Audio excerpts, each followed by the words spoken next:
The rise and fall of the second Trump Reich. Tick-tock, tick-tock.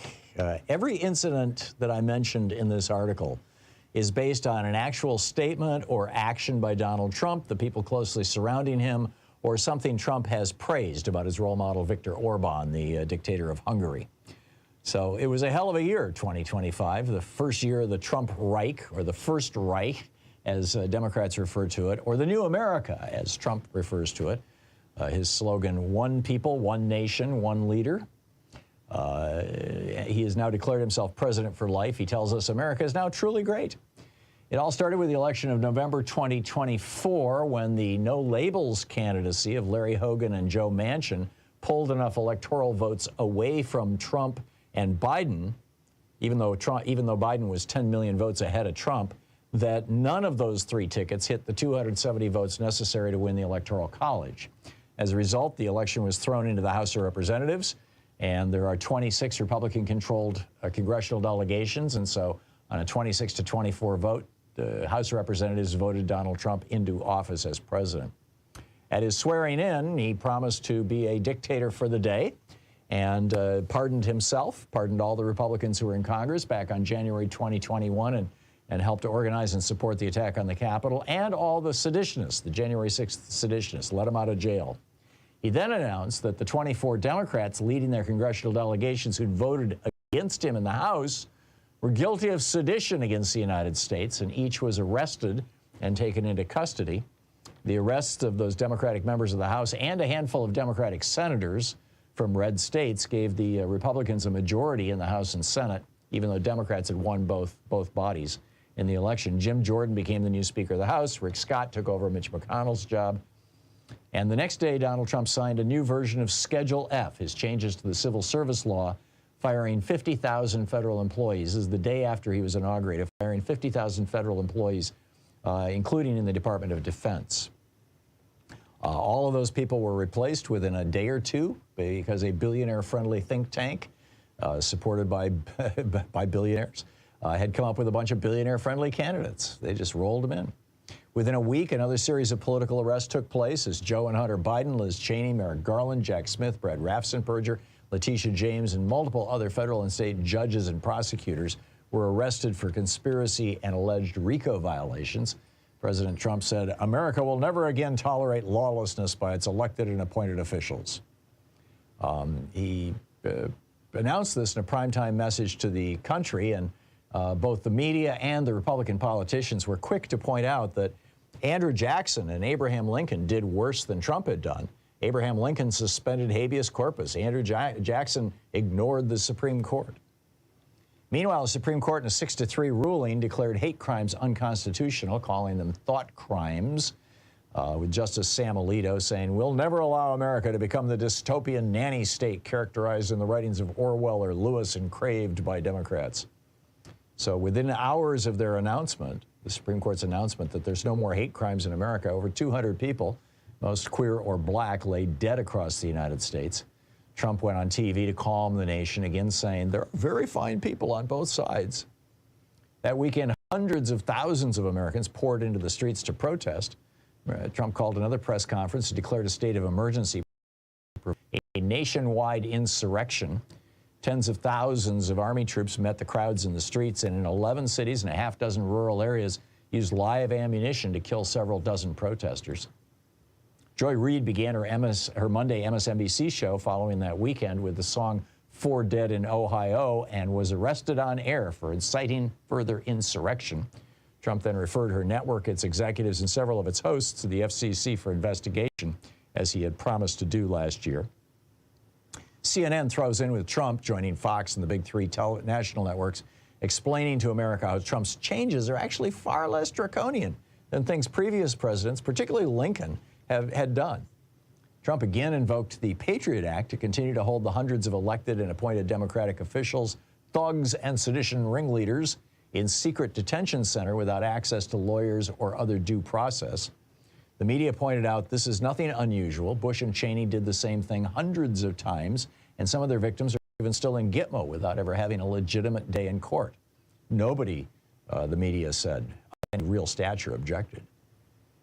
Given the large number of people coming under detention as protests spread across the country, Trump signed an executive order transferring billions out of the military budget so that Halliburton and 2 other private prison contractors could build detention centers where bad people can be concentrated in one place. The media refuses to call them concentration camps because that's a prejudicial phrase. Trump then ordered the Pentagon to withdraw all forms of assistance from Ukraine, including military and diplomatic support. He said, Putin is merely liberating Ukraine from the Nazis that took it over when they stole the election from Yanukovych. They never should have turned their back on their Slavic partner, the nation that birthed them. And then he ended the speech with his campaign slogan from 2024 election, blood and soil. In an executive order titled No More S-Hole Countries, he outlawed all immigration and banned all tourist visas from Muslim and majority black countries, except for those from Saudi Arabia and Oman, where they are building a $5 billion Trump Tower as we speak.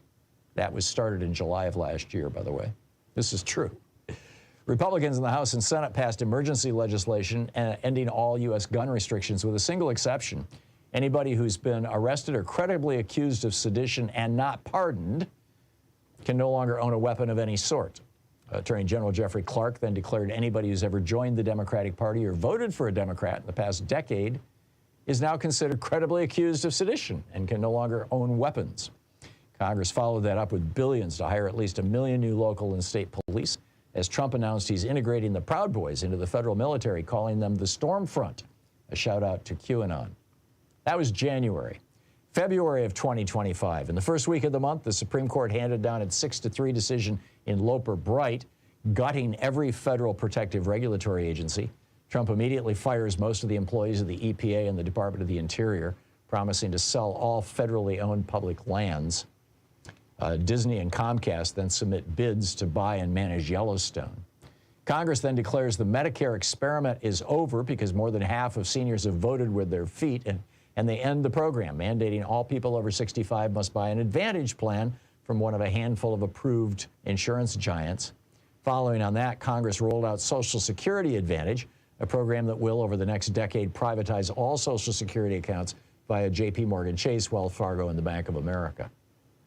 Proclaiming America will no longer use her tax dollars to support blue state communists and keeping a 2023 campaign promise, Trump ordered all military bases closed in any state with a Democratic seditionist governor or seditionist-controlled legislature. He gave states 60 days to change the composition of their governments. All who didn't comply are now seeing their facilities and jobs moved to red states. Congress then passed legislation closely resembling Putin's laws in Russia and Orban's in Hungary, declaring homosexuality and transsexuality deviant behaviors subject to federal penalties, fulfilling his 2022 campaign promise to pass two genders legislation. The fake news media is a major crisis, Trump told the nation from a press scrum near his helicopter. The solution, he said, would be straightforward. Congress voted later that day to rewrite the nation's libel laws, as Orban did in Hungary and Putin did in Russia, so that any journalist or commentary who sullies the reputation of any elected official can be subjected to both civil and criminal penalties. Within 3 weeks of that legislation being signed into law at the end of February, hundreds of writers and TV commentators have either been arrested or bankrupted as newsrooms across the nation purged themselves of anti-American voices. That would be anti-Trump voices. Proud Boys, now licensed by 6 Republicans on the Supreme Court and integrated into the military, began organized attacks on black neighborhoods, gay bars, and libraries. Dozens of people died, touching off riots in several cities, particularly Portland and Seattle, that were covered breathlessly by Fox so-called news. Trump pointed to the unrest and announced a second round of billion-dollar contracts for Halliburton to build camps for bad people, including those guilty of libel, violating gender conformity laws, or poisoning the blood of America through biracial marriages or giving shelter to illegal immigrants. In a major law and order speech, Trump declared homelessness a federal crime, and work camps were set up inside the new concentration camps for homeless people to learn skills so work can make them free. Arbeit macht frei. Volunteer Proud Boy units were dispatched to help police departments round up those who insist on living in the streets. Based on the Comstock Act, which is still law but hasn't been enforced since the 1950s, The Republicans on the Supreme Court outlawed mifepristone and all hormonal birth control, along with IUDs and condoms. Republicans passed legislation declaring that life begins at conception. U.S. attorneys have started charging women who get abortions in blue states over the past year with murder. The Attorney General announced that all miscarriages must be reported to local police for investigation. And in the last week of February, Russia launched a final assault on Ukraine with the aid of their new Freedom Bloc allies, China, Iran, and North Korea. Ukraine fell, and Trump hailed a new era of world peace. So that's January and February. I've got, March and April and May. I mean, it just continues. But it's all, like I said, this is all based on things Trump has said he's going to do. And I think you'll find it fascinating, including a war with Mexico. I wrote that into here. The wars in Europe, Australia, the Democratic Party being officially banned as insurrectionists. All these things that Trump and the people around him have suggested. You can read all about it over at HartmannReport.com. We'll be right back. Our book today in the Thom Hartmann Book Club is Defying Hitler by Sebastian Haffner, a memoir. This is from chapter 17, about a little more than a third of the way into the book. At first, the revolution only gave the impression of being an historical event like any other, a matter for the press that might just possibly have some effect on the public mood. The Nazis celebrate January 30th as their day of revolution. They are wrong. There was no revolution on January 30th, 1933, just a change of government. Hitler became chancellor, by no means the Führer of the Nazi regime. The cabinet contained only 2 Nazis apart from him. He swore an oath of allegiance to the Weimar Constitution. The general opinion was that it was not the Nazis who had won, but the bourgeois parties of the right, who had captured, in quotes, the Nazis and held all the key positions in the government. In constitutional terms, events had taken a much more conventional, unrevolutionary course than most of what had happened during the previous 6 months. Outwardly also, the day had no revolutionary aspects, unless one considers a Nazi torchlight procession through Wilhelmstrasse or a minor gunfight in the suburbs that night as signs of a revolution. For most of us outsiders, the experience of January 30th, 1933 was that of reading the papers and the emotions we felt while we were doing so. The morning headline was, "Hitler called to president." That produced a certain nervous, impotent irritation. Hitler had been called to the president in August and November. He had been offered the vice-chancellorship and then the chancellorship. Both times he had set impossible conditions, and both times there had been solemn declarations, "Never again." Each time, "never again" had lasted exactly 3 months. Hitler's opponents in Germany at that time suffered from a compulsive urge to offer him everything he wanted, indefatigably, and at an even cheaper price, indeed to press it upon him. It's the same now with his opponents outside Germany. Again and again, this appeasement was formally renounced, and again it gaily reappeared at the crucial moment. Just so today. Then, as now, one's only hope was Hitler's own unreasonableness. Would it not sooner or later exhaust the patience of his opponents? Then, as now, it became apparent that their patience knew no bounds. At midday, the headline said, "Hitler makes impossible demands." We nodded, half reassured. It was only too credible. It would have gone against his nature to ask for less than too much. Perhaps the cup had once more passed from us. Hitler, the last defense against Hitler. At about 5 o'clock, the evening papers arrived. Cabinet of National Unity formed Hitler Reichschancellor. I don't know what the general reaction was. For about a minute, mine was completely correct. Icy horror. Certainly this had been a possibility for a long time. You had to reckon with it. Nevertheless, it was so bizarre, so incredible to read it now in black and white. Hitler Reichschancellor. For a moment, I physically sensed the man's odor of blood and filth, the nauseating approach of a man-eating animal, its foul, sharp claws in my face. Then I shook the sensation off, tried to smile, started to consider, and found many reasons for reassurance. That evening, I discussed the prospects of the new government with my father. We agreed it had a good chance of doing a lot of damage, but not much chance of surviving very long. A deeply reactionary government with Hitler as its mouthpiece. Apart from this, it did not really differ much from the 2 governments that had succeeded Bruning's. Even with the Nazis, it would not have a majority in the Reichstag. Of course, that could always be dissolved, but the government had a clear majority of the population against it, in particular the working class, which would probably go communist now that the Social Democrats had completely discredited themselves. One could prohibit the communists, but that would only make them more dangerous. In the meantime, the government would be likely to implement reactionary social and cultural measures with some anti-Semitic additions to please Hitler. That would not attract any of its opponents to its side. Foreign policy would probably be a matter of banging the table. There might be an attempt to rearm. That would automatically add the outside world to the 60% of the home population who were against the Hitler government. Besides, who were the people who had suddenly started voting Nazi in the last 3 years? Misguided ignoramuses, for the most part, victims of propaganda, a fluctuating mass that would fall apart at the first disappointment. No, all things considered, this government was not a cause for alarm. The only question was what would come after it. It was possible that they would drive the country to civil war. The communists were capable of going on the attack before a prohibition against them came into force. The next day, this turned out to be the general opinion of the intelligent press. It is curious how plausible an argument it is, even today, when we know what came next. How could things turn out so completely different? Perhaps it was just because we were all so certain that they could not do so, and relied on that with far too much confidence. So we neglected to consider that it might, if worse came to worse, be necessary to prevent the disaster from happening. Through the whole of February 1933, everything that happened remained a matter for the press. In other words, it took place in an arena that would lose all reality for 99% of the population the moment there were no newspapers. Admittedly, enough occurred in that arena. The Reichstag was dissolved, then in a flagrant breach of the Constitution, Hindenburg also dissolved the Prussian regional parliament.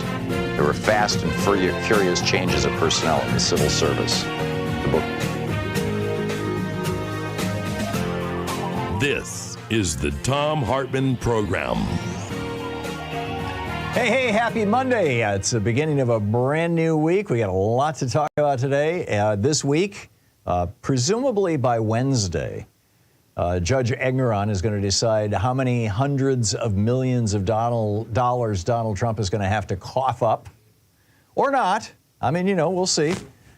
In his fraud case that Letitia James brought, he said that Engeron said he would have a decision. There's no jury, right? The judge makes his decision. He said he would have a decision by the end of this month, which is Wednesday. So, it looks like it's probably going to be a couple of really bad weeks for Donald Trump. In fact, there's speculation that this is the reason why he was pushing Ronna Romney McDaniel, the head of the RNC, to declare the primary over, and Trump is the presumptive nominee, because there's like some really bad news coming, and he knows that it's going to hurt him, probably in the South Carolina primary. So anyhow, we'll see. Also, we had 3 American soldiers who died in Jordan over the weekend, and as a result of strikes that are presumably from a group aligned with Iran. Iran is saying we had nothing to do with it, but both Democrats and Republicans, elected officials, are leaning on the White House to do something, right? And yet at the White House, they've got to be having this conversation about let's follow our own advice to Netanyahu not to overreact, right, the way George W. Bush did. So we'll see where this goes. Also, how America's embrace of greed is good brings broken airplane doors and being on hold for hours. I'll tell you about that in just a moment. And U.S. historians sign a brief to support Colorado's removal of Donald Trump from the ballot. And a new bombshell report about possible Donald Trump tax evasion to the tune of $48 million. I'll tell you about that this hour. In the second hour of our program, Robert Reich says he's seen a silent revolution in American economics. I'll tell you about that. Also, Putin is enjoying a surge of optimism now with the Republicans, particularly Mike Johnson in the House of Representatives, just going all in on Putin. And he's riding high right now. Also, Joe Manchin has fired a warning shot saying that I can see myself as president, and claims that Joe Biden is dominated by far left liberals. Right. Meanwhile, in the third hour of our program, our one guest for the day, Dave Neiwert, is going to drop by. Are the traditional Republicans just figuring out how the new far right are overlords and too radical? He's writing about Idaho, and it's the state next to us here in Oregon. It's just fascinating. We'll talk with Dave about that in the third hour of the program. And a wisdom school alert: NeuroLinguistic programming, cracking the modal code. How do we understand how do we store information in our brains? We got some really cool kind of geeky science stuff to talk about from the latest post from wisdomschool.com. But to start out, my op-ed today over at HartmannReport.com is titled "How Reagan's Embrace of Greed is Good Brought Us Broken Airplane Doors and Being on Hold for Hours." And, the bottom line here, this is a very straightforward story, actually. And that is that historically, and by historically I'm talking about from the Republican Great Depression in the early 1930s, right up until the Reagan Revolution in 1981, the CEOs of companies all across America, number one, were not particularly engaged in politics. That came post Powell memo, and number two, were running their companies in ways that were generally good for America. Working people, in that period of time, from 1932 to 1981, working people saw their wages and their wealth grow more rapidly than the top 1%, more rapidly than the morbidly rich, the top 1,000th of 1%. And the reason why is because businesses were run with 5 constituencies in mind. Number one, the customer. Are we doing what's right for the customer? Well, it doesn't seem like that's happening anymore, right? Have you sat on hold for an hour waiting to talk to a customer service representative someplace? One of my kids bought a brand new car, and she got it out on the freeway, and it died, and it sat in the dealership for like 4 months before finally she got a lawyer, and using Oregon's lemon law, got her money back and got rid of the car. And then a friend of theirs, the same thing happened to him like 2 weeks ago.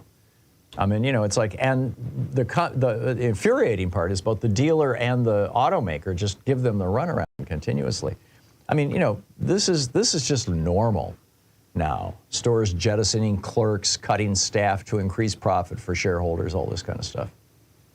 So we have, we're witnessing essentially the death of service in America. But where'd this come from? So as I said, CEOs used to understand that they had an obligation to these 5 groups: to their customers, I just mentioned. They don't feel that any longer. To the institution of the company itself. In other words, to keep this corporation that is, a part of the community viable and growing. To the community, to their workers. This is just like the basic stuff, right? That this is the customers, the workers, the local community, the institution, the corporation itself, and finally the shareholders. The CEOs have an obligation to the shareholders. Well, what happened in the 1980s was Ronald Reagan tried to put Robert Bork on the Supreme Court, and he got borked. He got exposed as a racist, homophobe, bigot. And so, the Democratic senators would not go along with Reagan's appointment of Bork. But Reagan went along with Bork's number one project, which had been a 15-year project that Robert Bork had been working on, which was changing corporate governance laws in America. He wanted to do 2 things. He wanted the Reagan administration to stop enforcing the antitrust laws, because he said, if you wipe out 100 or 1,000 small local businesses, say Walmart, comes into 5 new towns and wipes out 500 new businesses. According to Bork, that's a good thing, because each one of those businesses had their own bookkeeper. Now Walmart only needs 1 bookkeeper, so they can, a whole bunch of bookkeepers get laid off. Each one of those businesses had all their salespeople. Now they only need 1 sales team, so a bunch of salespeople get laid off. All those businesses had, separate buildings that were rented, but they only need 1 building. So, and Bork says this is a good thing, because it makes the Walton family fabulously rich. It makes, the big corporate, the dominant corporations fabulously rich. And the second thing that Robert Bork wanted, in addition to ending enforcement of the antitrust laws, and this was arguably the big one, is he wanted an end to share buybacks having been criminalized. Back in 1935, Joe Kennedy was running the Securities and Exchange Commission, and he knew this from inside experience, right? Joe Kennedy was one of the few guys who actually got rich during the Great Depression. And he did it in part through stock manipulation. And so what he did was he outlawed that very stock manipulation, which is where a company buys back their own shares. All it does is jack up the price of the shares, which only helps the CEO, the senior executives, and the shareholders. And it screws everybody else. It reduces the company's ability to develop new products. It reduces the pay available to workers. It reduces the taxes paid into the local community. I mean, it's just right across the board. So Bork got these two things passed. By 1983, Reagan had bought both of Bork's policies. And in 82, he decriminalized share buybacks. And in 83, he told the Department of Justice, the Securities and Exchange Commission, and the Federal Trade Commission to stop enforcing the antitrust laws in the United States.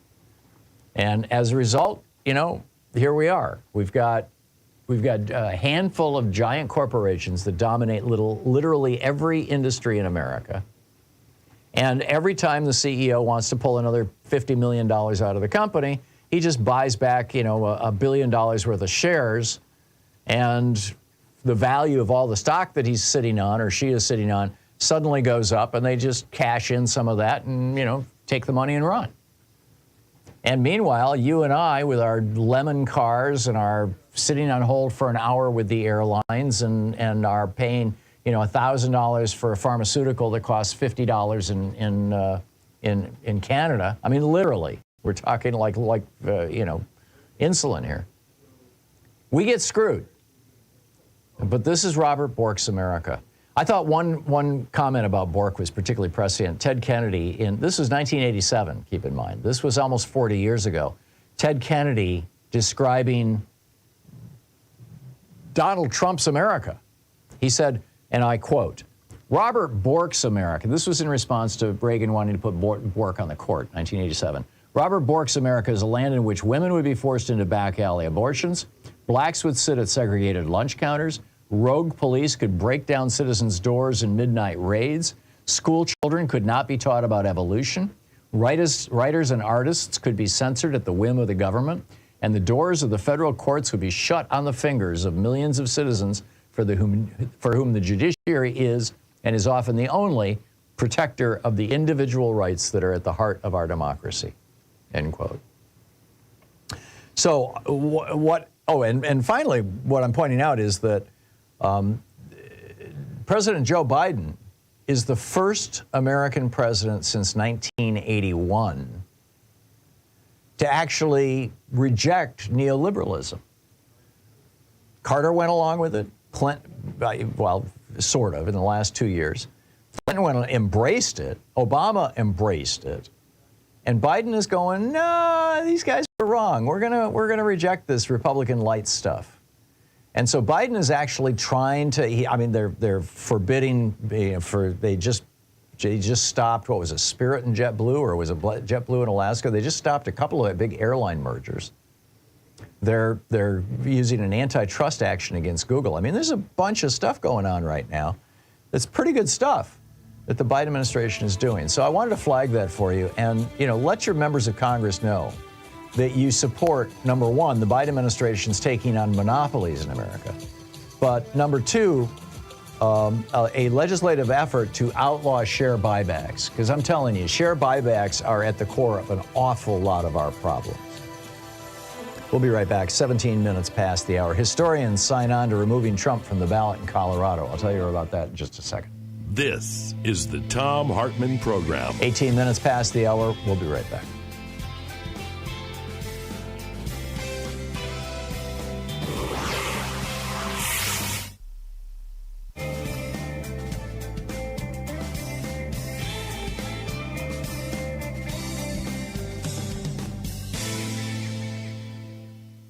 And welcome back. David in Edmonds, Washington. Hey, David, what's on your mind today? David? Hi. Hello, Tom. Hey, David. What's up? Sorry. I'm a volunteer with Ukraine Defense Support, and we're an organization we have over 100 volunteers here in Seattle. We meet in Seattle every Thursday, and I just wanted to call and tell a little bit about what we do. Okay. Because we work together to support the Ukraine military on the front line. Mm-hmm. And we, of course, we have a donate button, and we collect funds and buy equipment and have it sent and take it directly or courier it directly to Kiev, and then it goes on to the front line. What's the website? And hello? What's your website? The website is one word, UkraineDefenseSupport.org. We'd love to have more members, even you. The more the better. We meet every Thursday. We really do. We're very active. We've got people doing everything from, well, we got 3 critical missions: fundraising and procuring and delivering equipment to Ukraine's military on the front line. Mm-hmm. That's an effort. But it also includes medical equipment, things of that nature. And we encourage governments outside of Ukraine to better support the country in this hour of need. And we also try to raise awareness of the importance of Russia's criminal aggression, and we spread the word about Ukraine's fight for their life and freedom and democracy. Ukraine will not be forgotten like Syria was.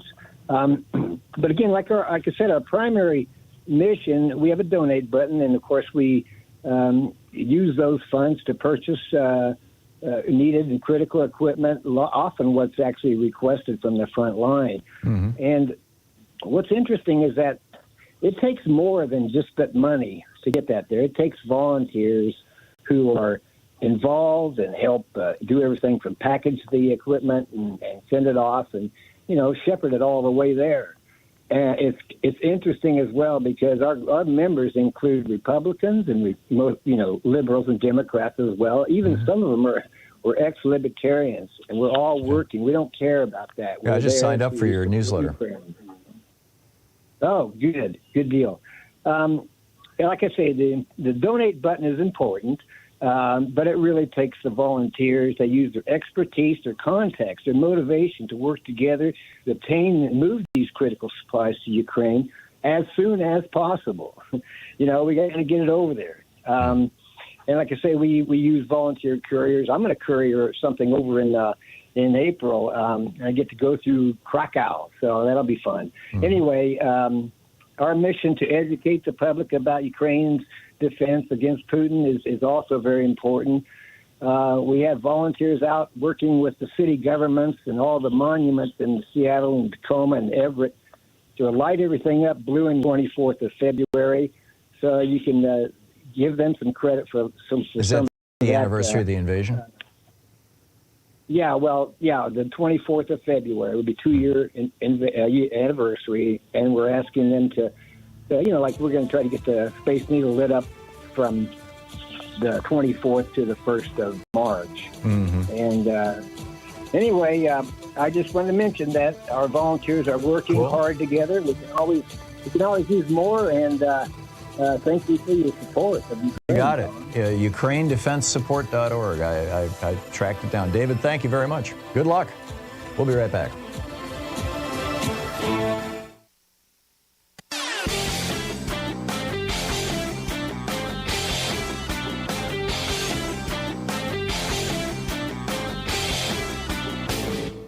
Missed my opening rant today? It's usually published over at HartmannReport.com, where you can read it and share it with your friends for free. Check it out, HartmannReport.com.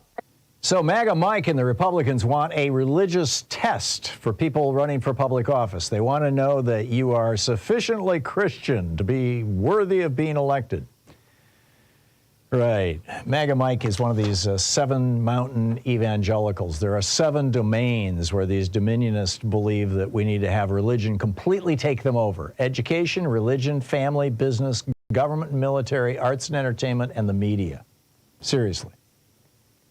This is not what Jesus was preaching when he said, give unto Caesar what is Caesar and unto God what is God's. This is the opposite, in fact, of what Jesus was teaching. It's the opposite of Matthew 25, where Jesus said the only way to get to heaven is by feeding the hungry, healing the sick, helping the poor. This is counter-Christian, anti-Christian, in fact. In fact, I think you could say it is the Antichrists work. There's a piece about it over at HartmannReport.com. Check it out.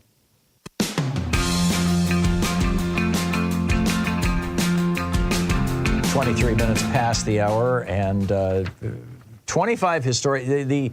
The Supreme Court is going to be, hearing this case of whether Donald Trump should be removed from the Colorado ballot based on the 14th Amendment, on the provision of the 14th Amendment that says that if you have engaged in an insurrection or given aid or comfort to people who engaged in an insurrection, you can no longer hold public office in the United States. And these historians, and these are, some of the most well-known historians. James McPherson, for example, of Princeton, is arguably one of the most well-known Civil War historians in the country. They're saying that to the Supreme Court, you can keep Donald Trump off the ballot. And by the way, game this out for a minute here. You've got the right-wing billionaires who own Clarence Thomas, for example, Harlan Crow giving a bunch of money to Clarence Thomas. Harlan Crow also, if news reports are accurate, helping to fund No Labels. No Labels is talking about putting Joe Manchin in the race, or at least that's the speculation. If that happens, who does it hurt? It hurts Joe Biden. Who does it help? It helps Donald Trump, or at least it helps the Republican nominee. Well, I'm of the opinion that many of these right-wing billionaires, I can't speak for Harlan Crow, but that many, who's a Nazi memorabilia collector, but many of these right-wing billionaires actually don't want Trump as the nominee because they think that Biden can beat him. They would much rather have Haley or somebody else. And so, but nobody wants to come out and say this. So, but they have their tentacles deeply into the Supreme Court. I mean, if you think that when Harlan Crow snaps his fingers, 1,000 miles away, Clarence Thomas doesn't twitch, you're probably mistaken. I mean, it's like quantum entanglement, whatever the billionaires want, Clarence Thomas makes sure they get. So, and not just Clarence Thomas. So what if the billionaires are thinking, we really need to get Trump off this ticket, and it's not going to happen with the voters. So let's use the courts. And they say to these Supreme Court justices, these right-wing Supreme Court justices, why don't you take Trump off the ticket? That just saves everybody a lot of trouble. And he'll rail and grumble about the Supreme Court, but that'll be that. What do you think? I don't know if this is going to happen or not, but one of the scholars points out, actually multiple, all 25 of these scholars point out over and over and over again that the authors of the 14th Amendment clearly were talking about, number one, possibly a president committing insurrection. In fact, they specifically mentioned that in the debate around the 14th Amendment. And number two, that, in this case, what Donald Trump has done clearly qualifies, and that this is a self-executing law. It doesn't require further action by Congress. So we'll see. I'm starting to think that the Supreme Court, or the right-wingers on the Supreme Court anyway, might be inclined to say, it would work better for the right-wing billionaires if Nikki Haley was president than Donald Trump. So let's go with that. I don't know. We'll see. We'll see. It's 27 minutes past the hour. Report about possible Trump tax evasion, and I'll get your calls on the other side of this break. You're listening to the Thom Hartmann Program. Call 202-808-9925. You're listening to Talk Media for the Sane Among Us. Yes, we're still here, and we'll be right back.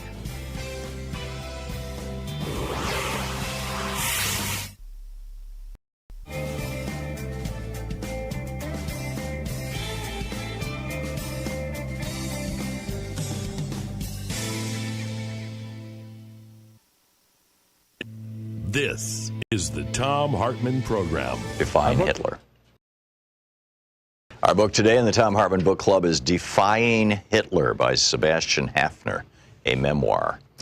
This is from chapter 17, about a little more than a third of the way into the book. At first, the revolution only gave the impression of being an historical event like any other, a matter for the press that might just possibly have some effect on the public mood. The Nazis celebrate January 30th as their day of revolution. They are wrong. There was no revolution on January 30th, 1933, just a change of government. Hitler became chancellor, by no means the Führer of the Nazi regime. The cabinet contained only 2 Nazis apart from him. He swore an oath of allegiance to the Weimar Constitution. The general opinion was that it was not the Nazis who had won, but the bourgeois parties of the right, who had captured, in quotes, the Nazis and held all the key positions in the government. In constitutional terms, events had taken a much more conventional, unrevolutionary course than most of what had happened during the previous 6 months. Outwardly also, the day had no revolutionary aspects, unless one considers a Nazi torchlight procession through Wilhelmstrasse or a minor gunfight in the suburbs that night as signs of a revolution. For most of us outsiders, the experience of January 30th, 1933 was that of reading the papers and the emotions we felt while we were doing so. The morning headline was, "Hitler called to president."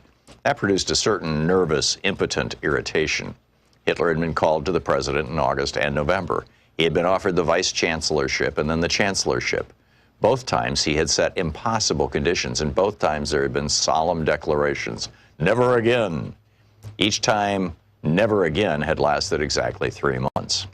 Hitler's opponents in Germany at that time suffered from a compulsive urge to offer him everything he wanted, indefatigably, and at an even cheaper price, indeed to press it upon him. It's the same now with his opponents outside Germany. Again and again, this appeasement was formally renounced, and again it gaily reappeared at the crucial moment. Just so today. Then, as now, one's only hope was Hitler's own unreasonableness. Would it not sooner or later exhaust the patience of his opponents? Then, as now, it became apparent that their patience knew no bounds. At midday, the headline said, "Hitler makes impossible demands." We nodded, half reassured. It was only too credible. It would have gone against his nature to ask for less than too much. Perhaps the cup had once more passed from us. Hitler, the last defense against Hitler. At about 5 o'clock, the evening papers arrived. Cabinet of National Unity formed Hitler Reichschancellor. I don't know what the general reaction was. For about a minute, mine was completely correct. Icy horror. Certainly this had been a possibility for a long time. You had to reckon with it. Nevertheless, it was so bizarre, so incredible to read it now in black and white. Hitler, Reichschancellor.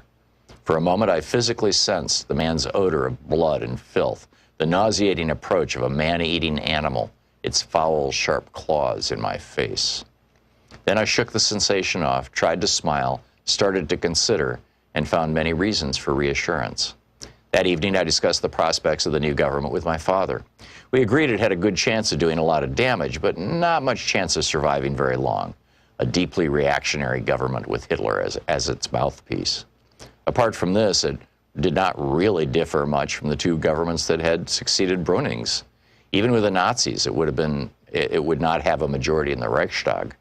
Of course, that could always be dissolved, but the government had a clear majority of the population against it, in particular the working class, which would probably go communist now that the Social Democrats had completely discredited themselves.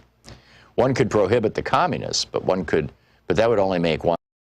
In the meantime, the government would be likely to implement reactionary social and cultural measures with some anti-Semitic additions to please Hitler. That would not attract any of its opponents to its side. Foreign policy would probably be a matter of banging the table. There might be an attempt to rearm. That would automatically add the outside world to the 60% of the home population who were against the Hitler government. Besides, who were the people who had suddenly started voting Nazi in the last 3 years? Misguided ignoramuses, for the most part, victims of propaganda, a fluctuating mass that would fall apart at the first disappointment. No, all things considered, this government was not a cause for alarm. The only question was what would come after it. It was possible that they would drive the country to civil war. The communists were capable of going on the attack before a prohibition against them came into force. The next day, this turned out to be the general opinion of the intelligent press. It is curious how plausible an argument it is, even today, when we know what came next. How could things turn out so completely different?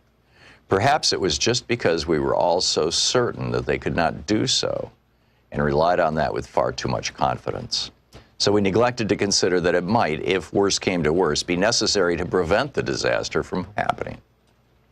Through the whole of February 1933, everything that happened remained a matter for the press. In other words, it took place in an arena that would lose all reality for 99% of the population the moment there were no newspapers.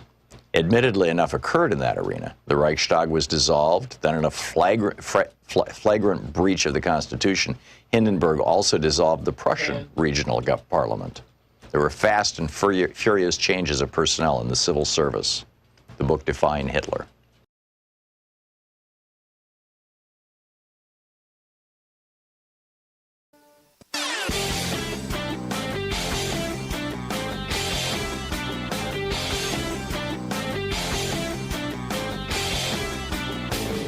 Did you know that every weekday we send out an email before the show giving you all the topics coming up so you can be fully informed and ready to interact with our program? Or that after the show we send out Sue's Stack, a list of every topic I've discussed along with clickable hot links to every source of information I've shared with you on the air? It's all completely free and available over at thom.tv, THOM.tv. Check it out.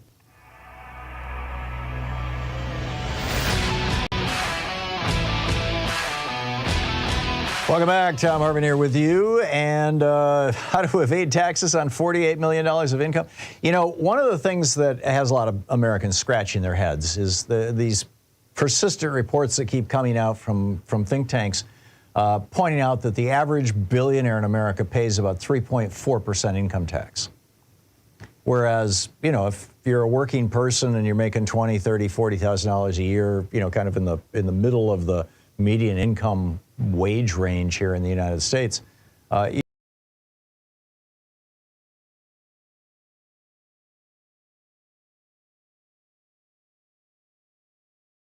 Social Security that Ronald Reagan put on there back in 1980, whatever it was, 6, I think it was.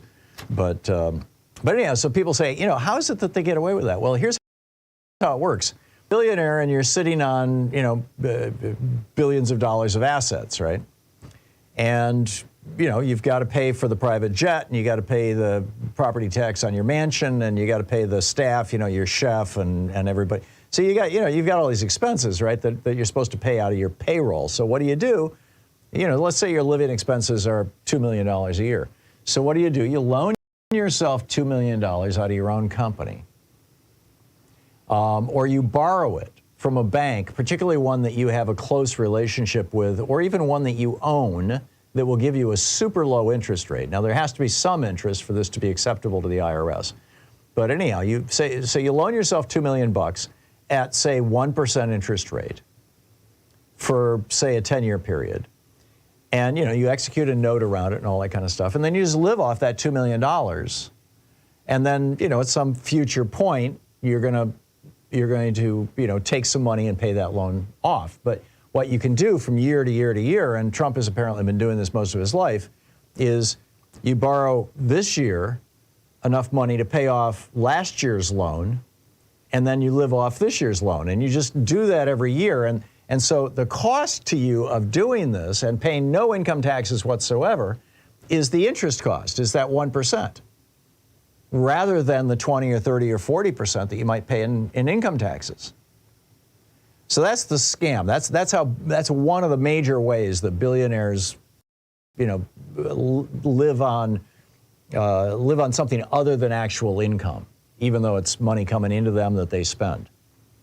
But here's where it gets interesting. When Donald Trump was, you know, sued by Letitia James in New York in the civil fraud case, this business fraud case, one of the things that she did was she put his company under receivership. Well, actually, the judge did. I mean, the judge ruled that there was a fraud. Judge Engoron has already ruled against Donald Trump, saying, yes, the Trump organization, the way that they were doing business in New York State was fraudulent. You know, it was raw. It was, I started to say criminally fraudulent, but except that this is a civil trial, so it has to do with monetary damages. But it was fraudulent. So what they're determining now is how much he has to pay for that fraud and whether he's going to lose his ability to do business in New York State as a result of that fraud.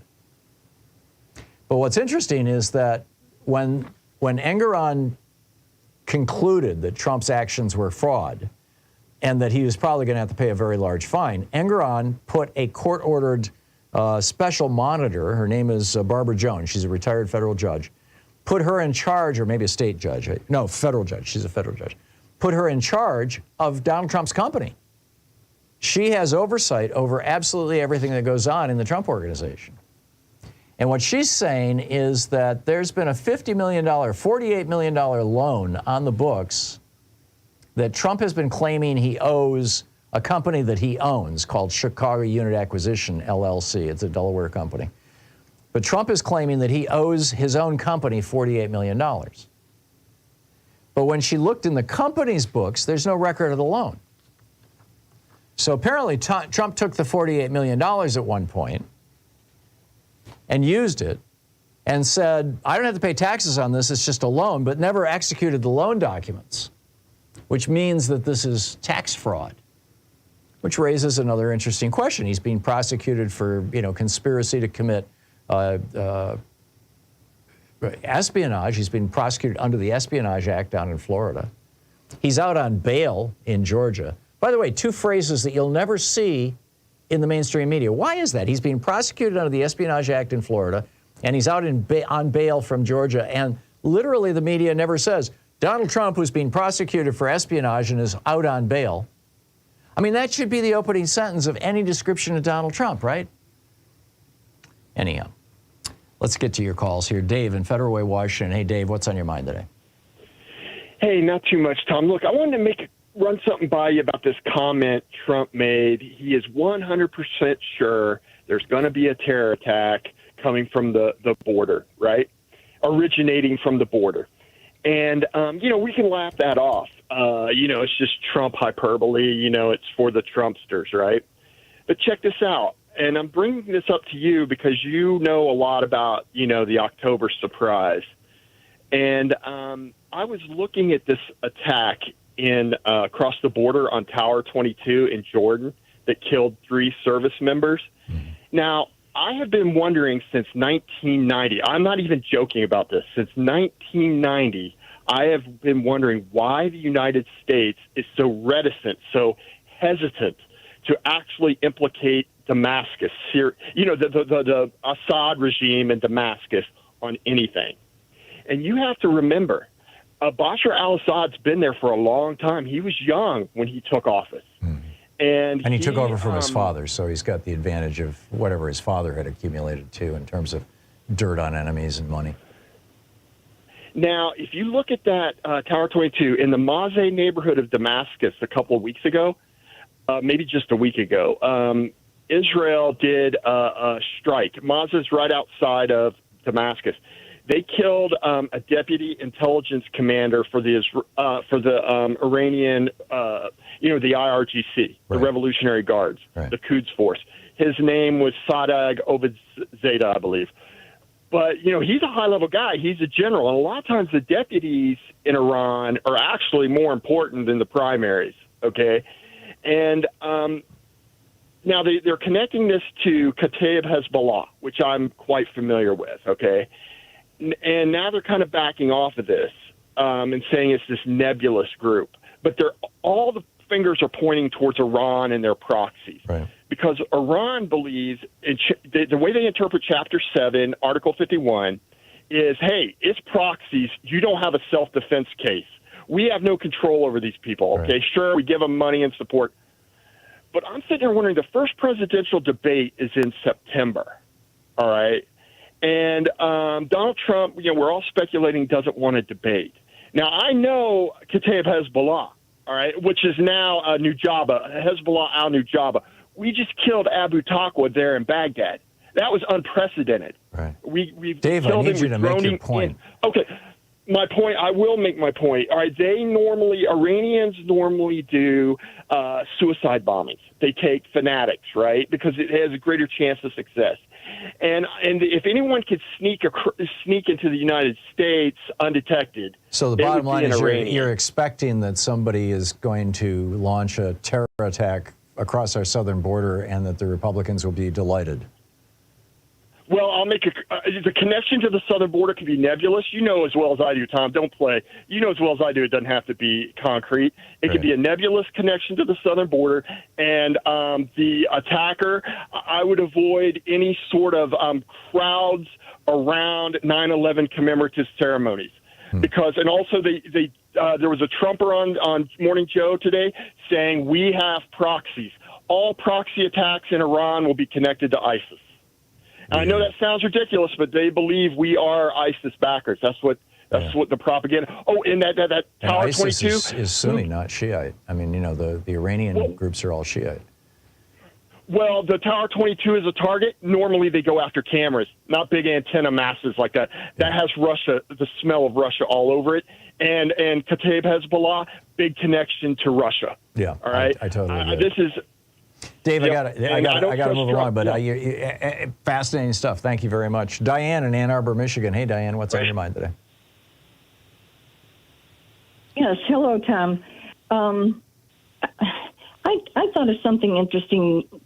I'll get to my point next. But you said about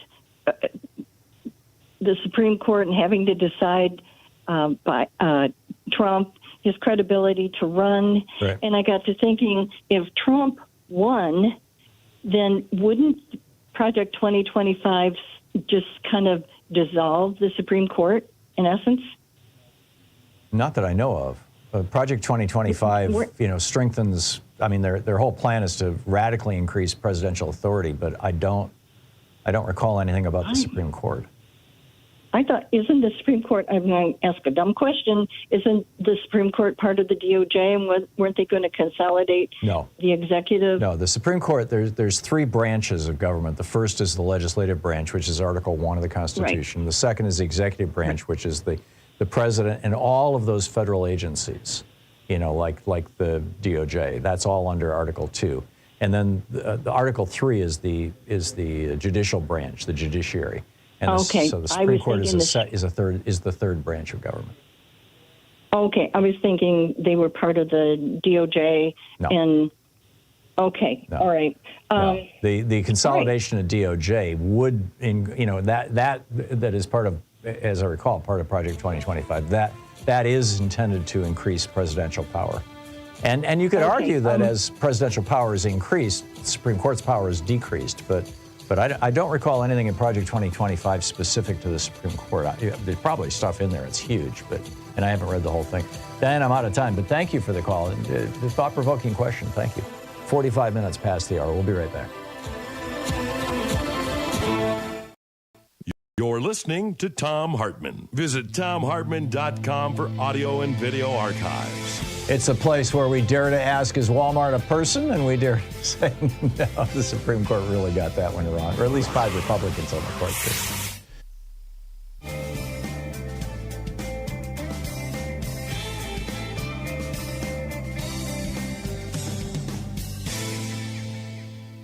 And welcome back. Greg in Gastonia, North Carolina. Hey, Greg, what's on your mind today?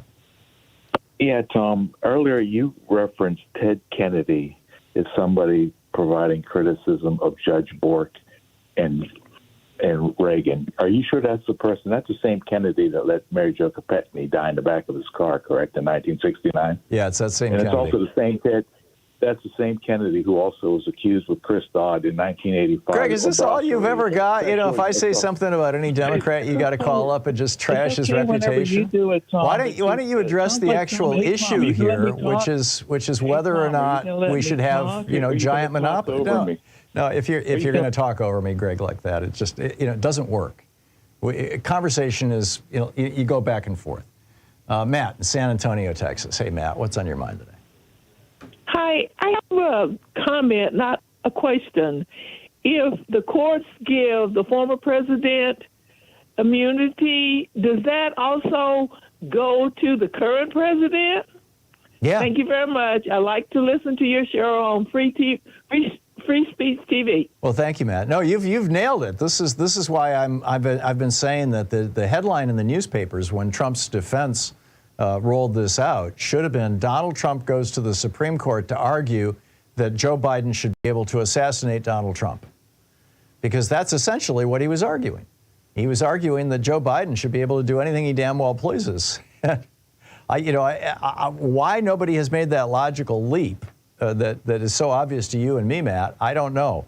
But, yeah, you nailed it. You absolutely nailed it. Well, I've been thinking about it, and I haven't heard anyone say it. I watch your show all the time, so I haven't heard anybody say anything about that. And it just kind of, that would be like a really weird thing. Yeah. He could do whatever he wanted to do. That's correct. Our current president. That's correct. And you nailed it. Matt, thank you. I got to run, but thank you. Tom in Seattle. Hey, Tom, what's on your mind today? Yeah, good morning, Tom. Yeah, I'm not sure why, but I like to listen to this program out of Minneapolis. They deal in biblical prophecy and conspiracy theories. Michelle Bachman is a regular on there. Oh, my. But they had a panel discussion if Obama was the Antichrist. Mm-hmm. And what amazed me, their description of the Antichrist was Trump. Kind of a charismatic figure that can solve all our problems. And I wonder if we could put some kind of worm in the evangelical community, try to make it, I know it's kind of far-fetched, but try to convince them. Do you see the similarity here? Yeah. I think this is going to happen. I really do. I think we are watching the collapse of Donald Trump. And the question is going to be, the big question in my mind, is will his collapse happen before or after he's gotten the Republican nomination for president, before or after the RNC convention? Because, you know, the one thing that binds him to his base is their belief that he's Big Daddy, that he's the strong man.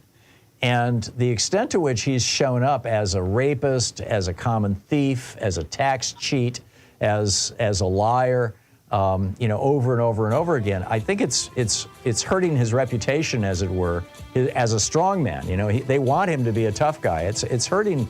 I think it's diminishing him in their eyes, and I don't think that that's going to work to his advantage. Tom, I got to run, but thanks. That's fascinating. Donald Trump is the Antichrist. Yeah, could well be. I'll be right back with you 10 minutes before the hour.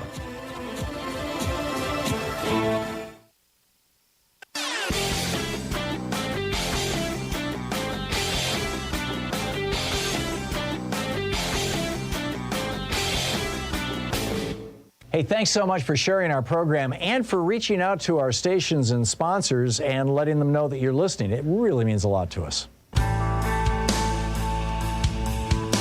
Hey, welcome back. Mark in South Bend, Indiana. Hey, Mark, what's on your mind today?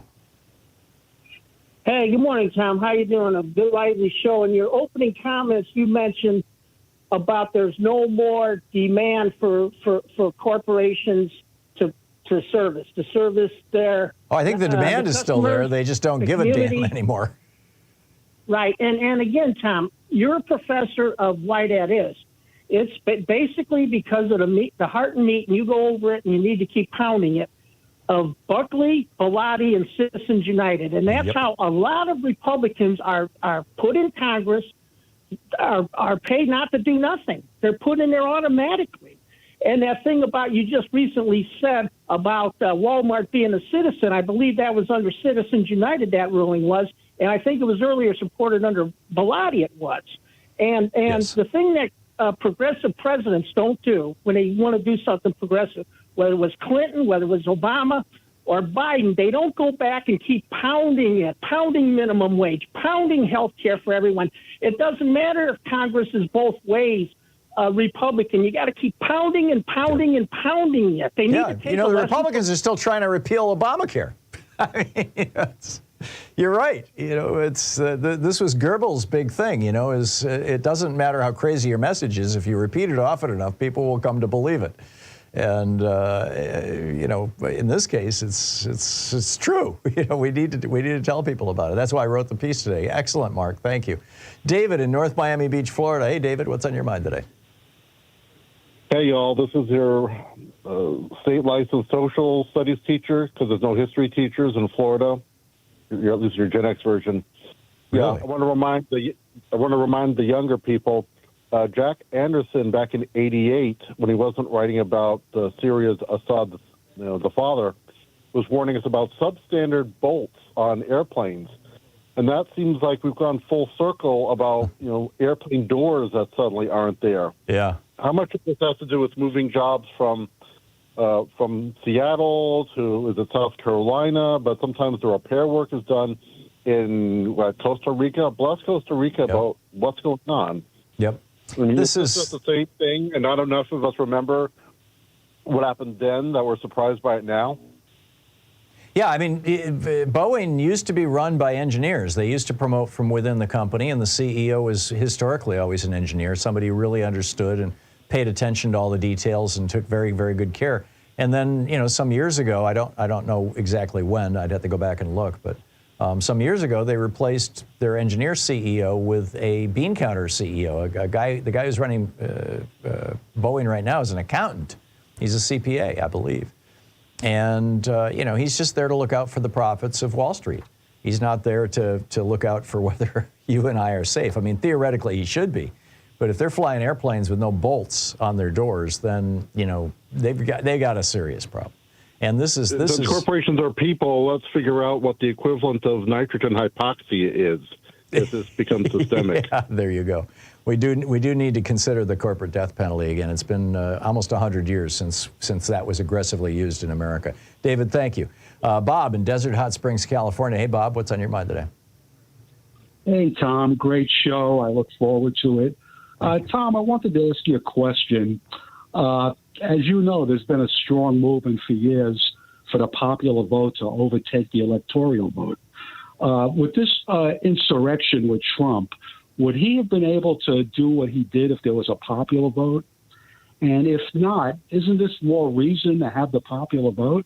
And just the fact, Tom, that it's connected to slavery, that's reason enough right there to do it with it. Yeah, no, he lost in 2016 by 3 million votes. So if we made people into presidents based on winning the majority of the American votes, Al Gore would have been president, and Hillary Clinton would have been president, and you would not have had, Iraq and Afghanistan wars and George W. Bush and all his BS, and you wouldn't have had Donald Trump. And so we need to fix this. We really do, and the only thing standing in the way of fixing it are Republicans. Sadly, back in the 1970s, I believe it was, Congress came one vote short of a constitutional amendment that would have done away with the Electoral College. And it was not controversial back then because 2 Republicans hadn't taken the White House based on losing the popular vote and winning the Electoral College. But now it's, the Republicans are all over it, and they're not going to let go. Go ahead. But Tom, the question is, would it have been harder for him to do that if there was a popular vote, in place? To do what? To do what he tried to do, steal the vote. I see what you're saying. Yeah, if well, it would have been impossible because the certification. Right. Well, presumably the states would still have to, even if they didn't do it through the Electoral College, the states would still have to certify the election. And so, if Trump tried to get them to change their numbers like he did with Rafsenperger.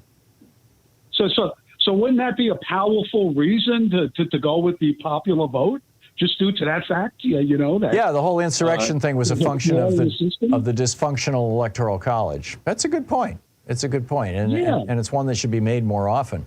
Well, I don't hear anybody talking about it, Tom. Yeah, well, you just did, Bob, and good on you. I mean, it's got to start somewhere, right?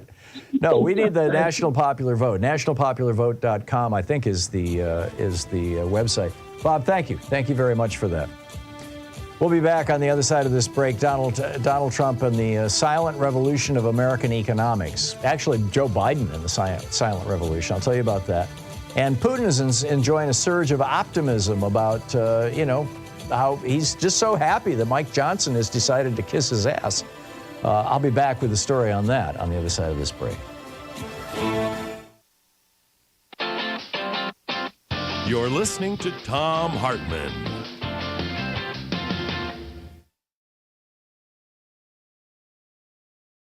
In addition to bringing you the Thom Hartmann program here on Free Speech TV and Video Media Online, we also have a whole set of ways you can interact with us and tools you can use to spread the word about the importance of democracy and the threats to it in our republic.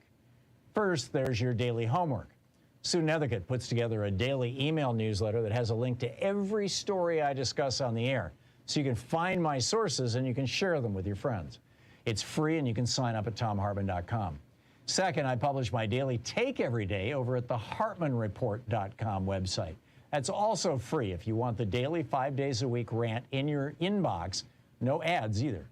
Third, we have the podcasts. There's the free 1-hour version of our daily show that's advertising supported. You can find that wherever you get your podcasts normally. And then there's also the podcast of the entire 3-hour show with no advertisements, and that's available by subscription over at thomhartmann.com. So check them all out at thomhartmann.com and hartmannreport.com.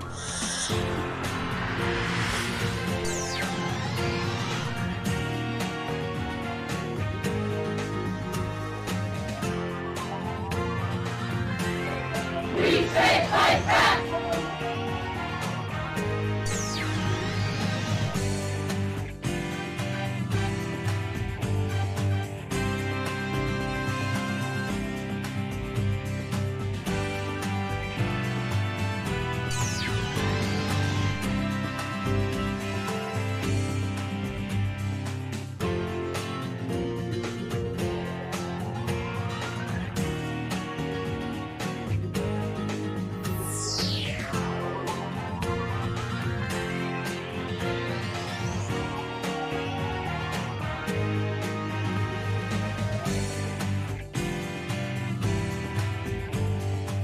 Today we're reading from Alexis de Tocqueville's Democracy in America. This is an 1856 first English translation edition of this author.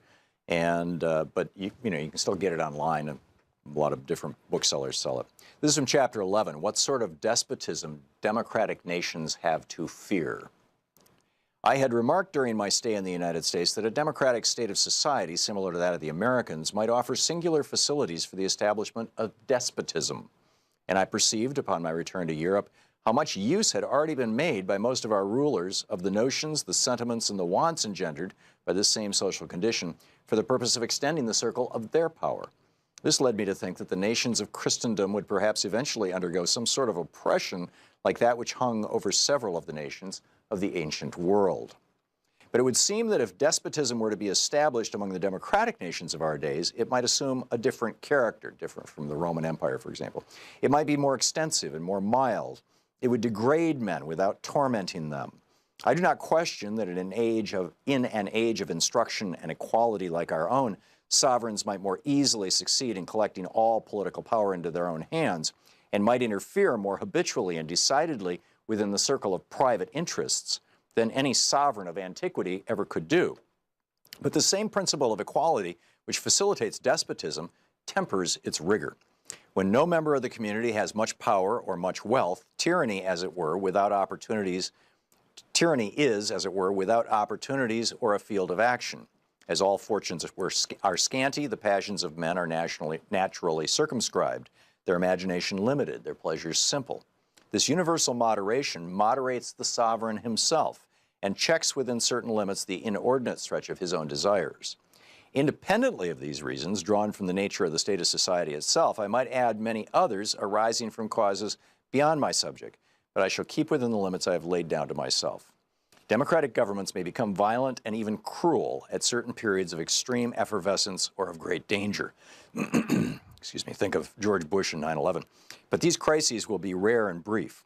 When I consider the petty passions of our contemporaries, the mildness of their manners, the extent of their education, the purity of their religion, the gentleness of their morality, their regular and industrious habits, and the restraint with which they almost all observe in their vices, no less than in their virtues, I have no fear that they will meet with tyrants in their rulers, but rather guardians.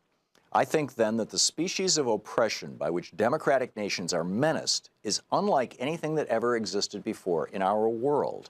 Our contemporaries will find no prototype of it in their memories. I am trying myself to choose an expression which will accurately convey the whole of the idea I have formed of it, but in vain.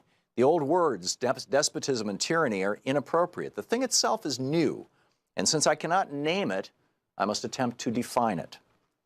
I seek to trace the novel features under which despotism may appear in the world.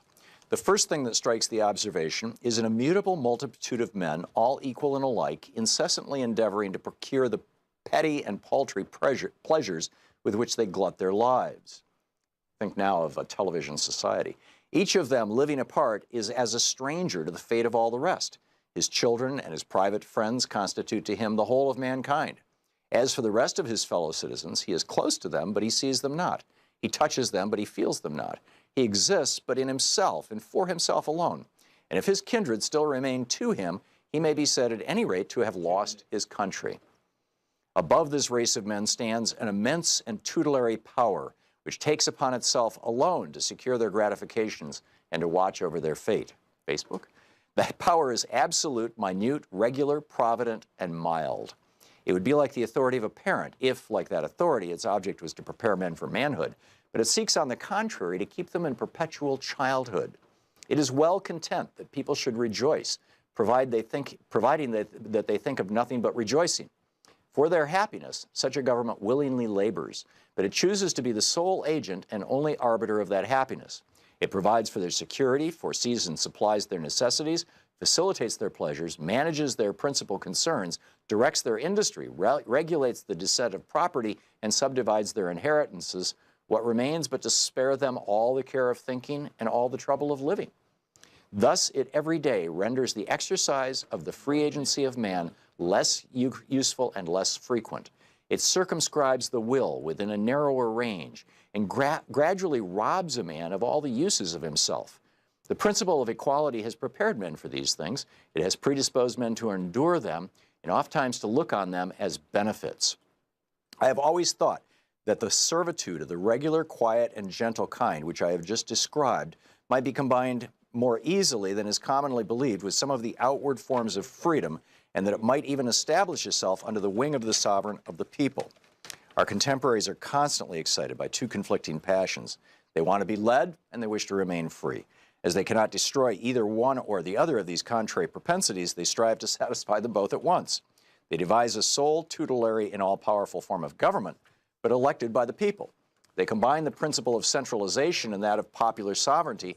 This gives them a respite.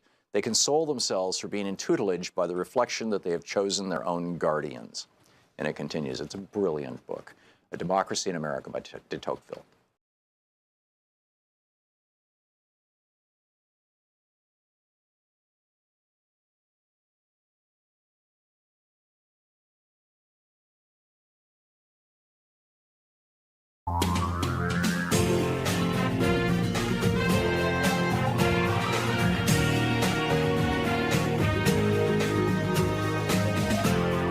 This is the Thom Hartmann Program. Welcome to the second hour of our program. Donald Trump now bragging that he brought the efforts of his colleagues, Jim Lankford in particular, the Republican senator from Oklahoma, to their knees. He's going to kill this bill coming out of this. Now, we haven't even seen the bill yet. We don't know what's in it. What we do know from, press leaks and comments by people working on it is that it is pretty rigorous with regard to the border. It strengthens the border, and Biden's all in favor of this as well, at least over the short term, over the course of the next year. So, number one, it provides for, I think, over 1,000 new Border Patrol agents.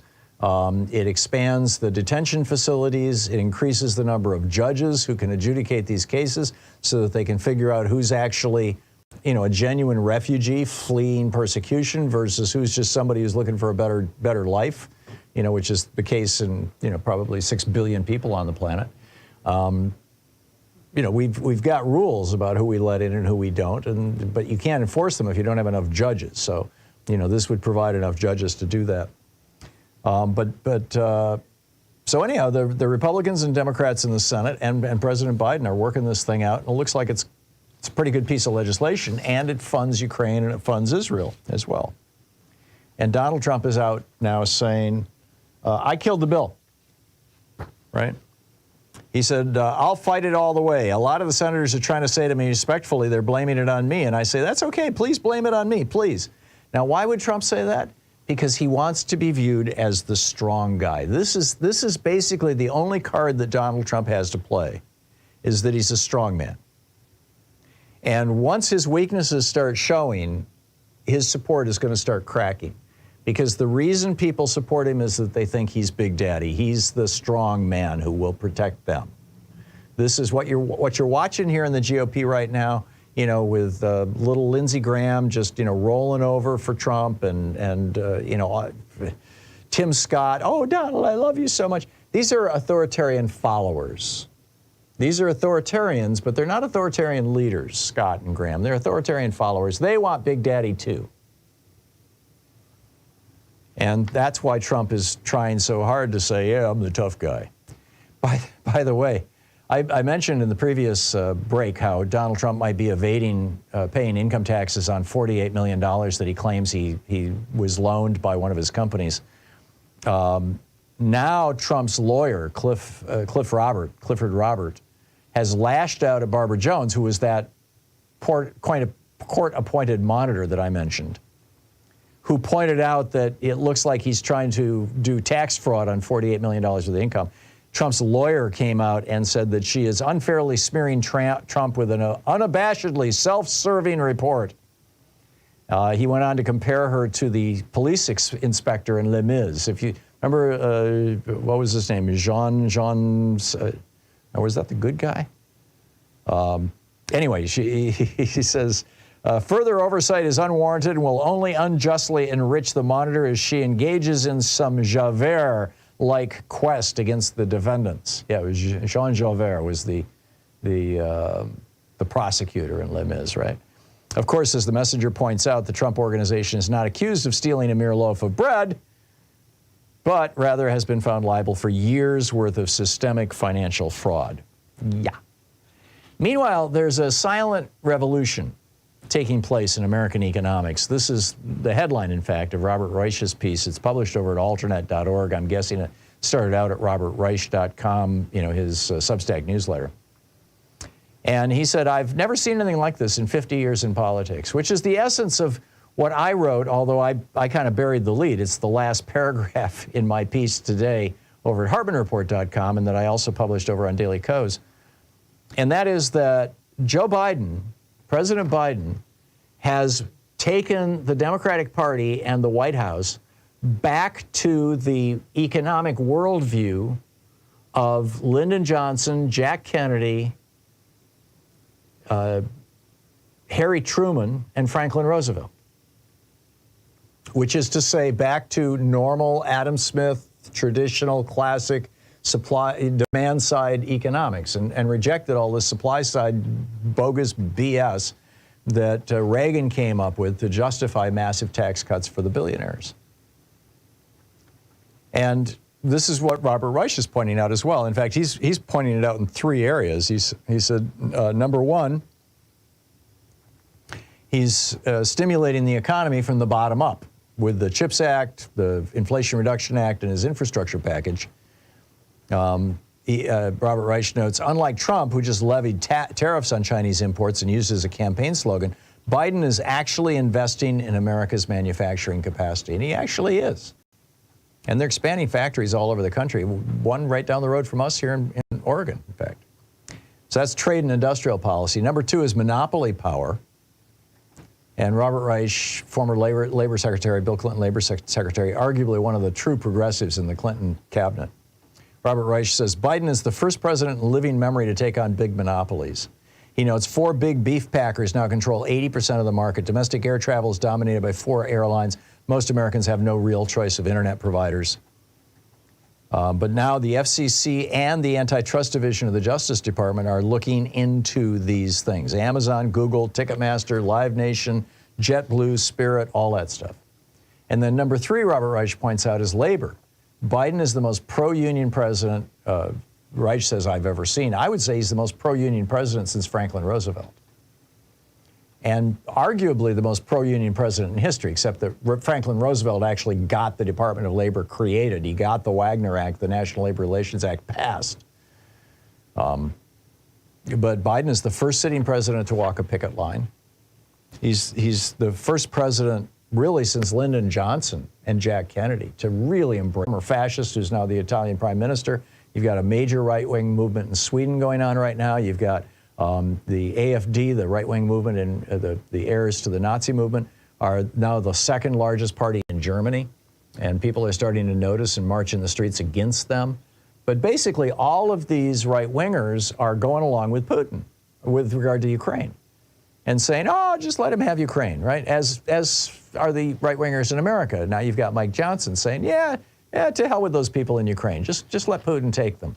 he'll steal a couple 100,000 more children and sell them into slavery in Greater Russia, and because he's already doing that.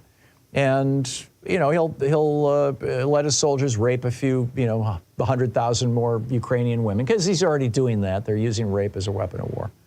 And he'll steal the resources of the country, but no big deal. Just let him get away with it. And then he'll go after Poland. So what? And you've got people in the United States saying the same thing. But this is now the official position of the Republicans in the House of Representatives, as spoken by their leader, MAGA Mike Johnson.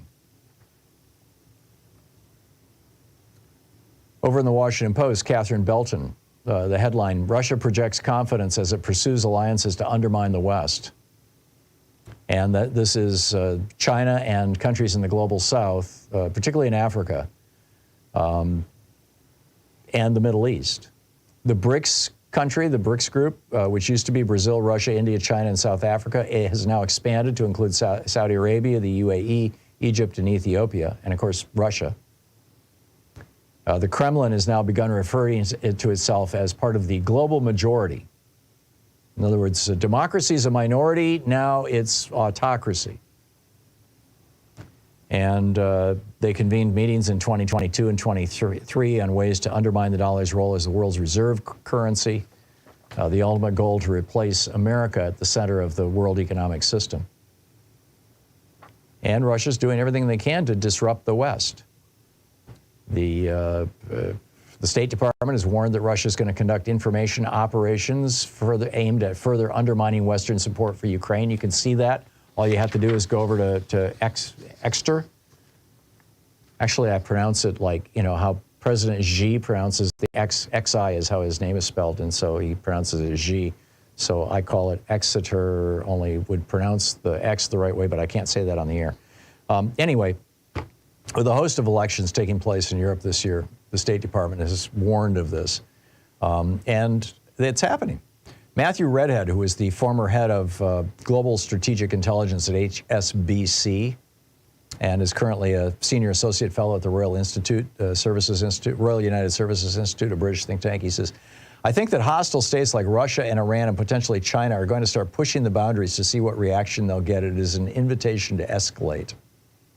And Michael Kordakovsky, the exiled business executive, says Putin, of course, is trying to undermine the world order because this is, for him, the only strategy to survive. It looks from the outside like the U.S. is losing the Third World War. And then General Richard Barons, the former commander of the Joint Forces Command, the sort of Britain's equivalent of the Joint Chiefs, he said, in terms of latent military power and economic strength, it is absolutely ridiculous that the West is being held hostage by something as relatively puny as Russia. Putin believes that if he's stubborn enough for long enough, we, the feeble West, will walk away. And he could be right.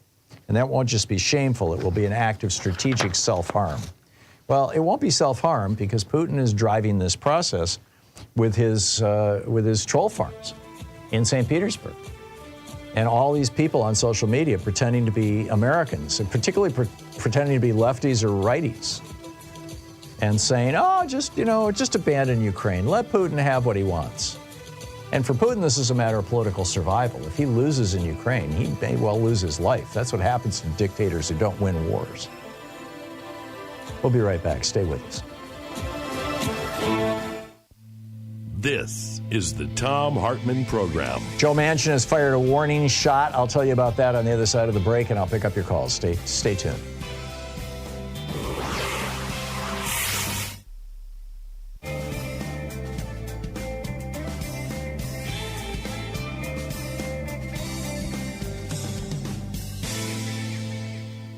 And welcome back. Brian in Olympia, Washington. Hey, Brian, what's on your mind today?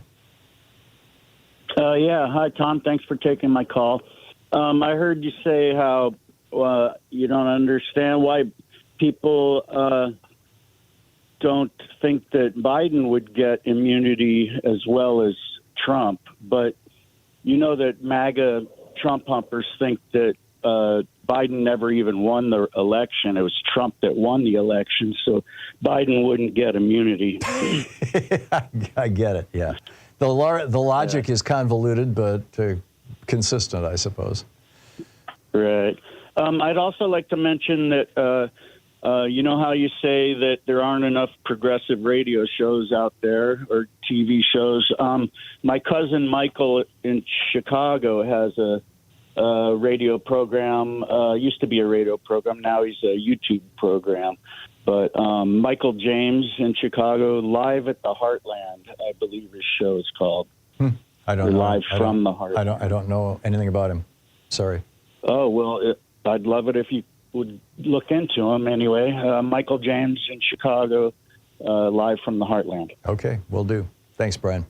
Jerry in Huntington Beach, California. Hey, Jerry, what's up?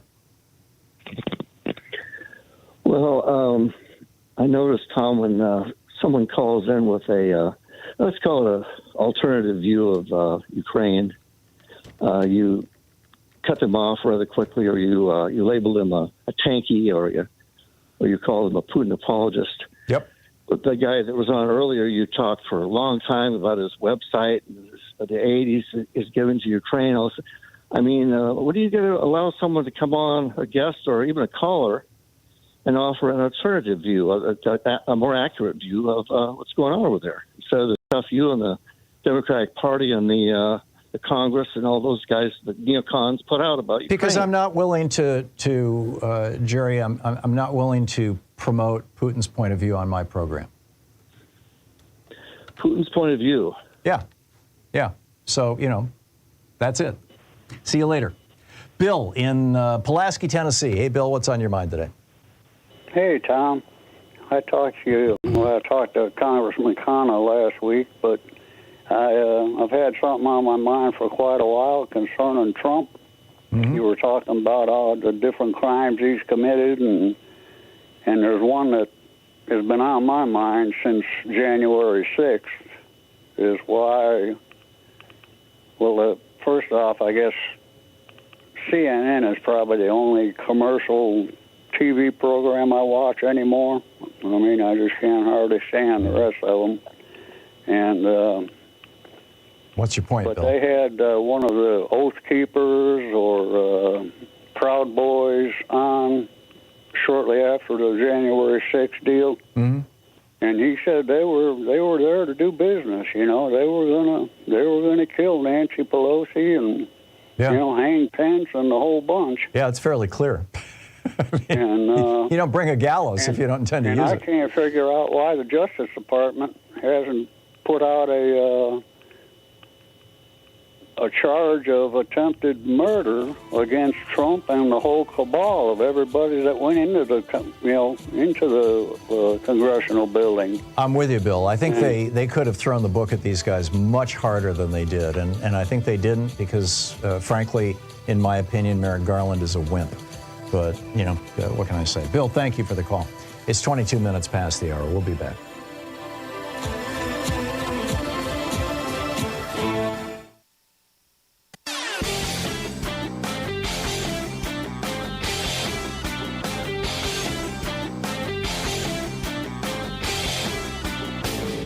Change starts with you. You can be calling your Democratic or Republican representatives to let them know what you think by calling 202-224-3121. It's the Capitol switchboard. It'll get you right through to them.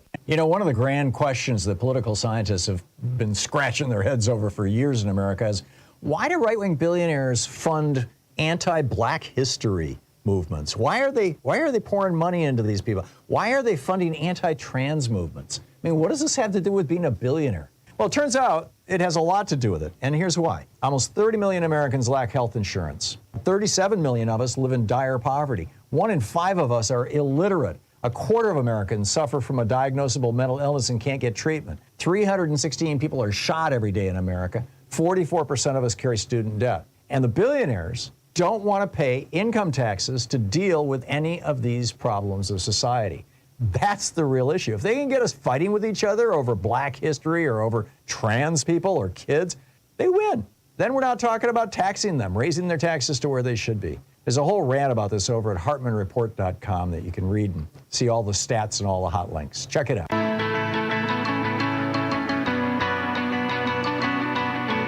"24 minutes past the hour, and Joe Manchin. This guy, I'm telling you, he's a strange cat. Joe Manchin. He really is. He's, just a classic corrupt West Virginia politician. Kept a coal-fired power plant open because it was burning the dirtiest possible coal that was only being supplied by Joe Manchin's family's coal mine or coal operation. And it's just like this guy is so corrupt. And now he goes on CNN and he says, "Yeah, I can absolutely see myself as president." He's doing this listening tour, traveling around America with the millions of dollars that No Labels got from Harlan Crow, apparently. I mean, who knows, actually. But he says, the White House staff is dominated by a group of far, far left liberals. Yeah, Joe. I don't know. Would Joe Manchin pull more votes away from Donald Trump or Nikki Haley, or would he pull more votes away from Joe Biden? I don't really know. So, anyhow. All right, let's pick up your calls here. Carol in Coeur d'Alene, Idaho. Hey, Carol, what's up? Hey, hi, Tom. Couple things. I know a lot about Joe Manchin. They don't like him in West Virginia, so that's promising. Yeah. And that's the state of Trump. But I believe you watched the Judgment at Nuremberg, that film? Years ago. Have you? Well, what I found out about that, they just recently, Turner Classic Movie Channel is doing a great thing on history stuff, all kinds of things having to do with racism, and another thing, in addition to that, about the Nazis. Mm-hmm. And turns out it's called The Filmmakers for the Prosecution. It's a movie dated 2022, mm-hmm. and they just ran it last week, and it is footage from the World War II under the Hitler regime that you've never seen. And they had to put it together in order to do the prosecution. So in other words, the footage, they used film footage, actual film footage that the Nazis took themselves. They hid it in caves and everything, but they were still able to come up. They'll explain it to you in the movie, but it's called Filmmakers for the Prosecution, which is the footage used to prosecute all the people for the Judgment of Nuremberg. Just want to say real quick. So it's over on Turner Classic Movies channel. Yeah. Mm-hmm. Filmmakers for the Prosecution. Movie came out 2022. Excellent. Cool. Stuff you've never seen before. I'll check it out. Carol, thank you so much. Thanks for the information. We'll be back with your calls. It's 27 minutes past the hour. Back with you on the other side of this break. Stay with us, please. You're listening to the Thom Hartmann Program. Call 202-808-9925. Speaking the truth, Donald Trump would really rather you didn't know. I'll be right back with your calls.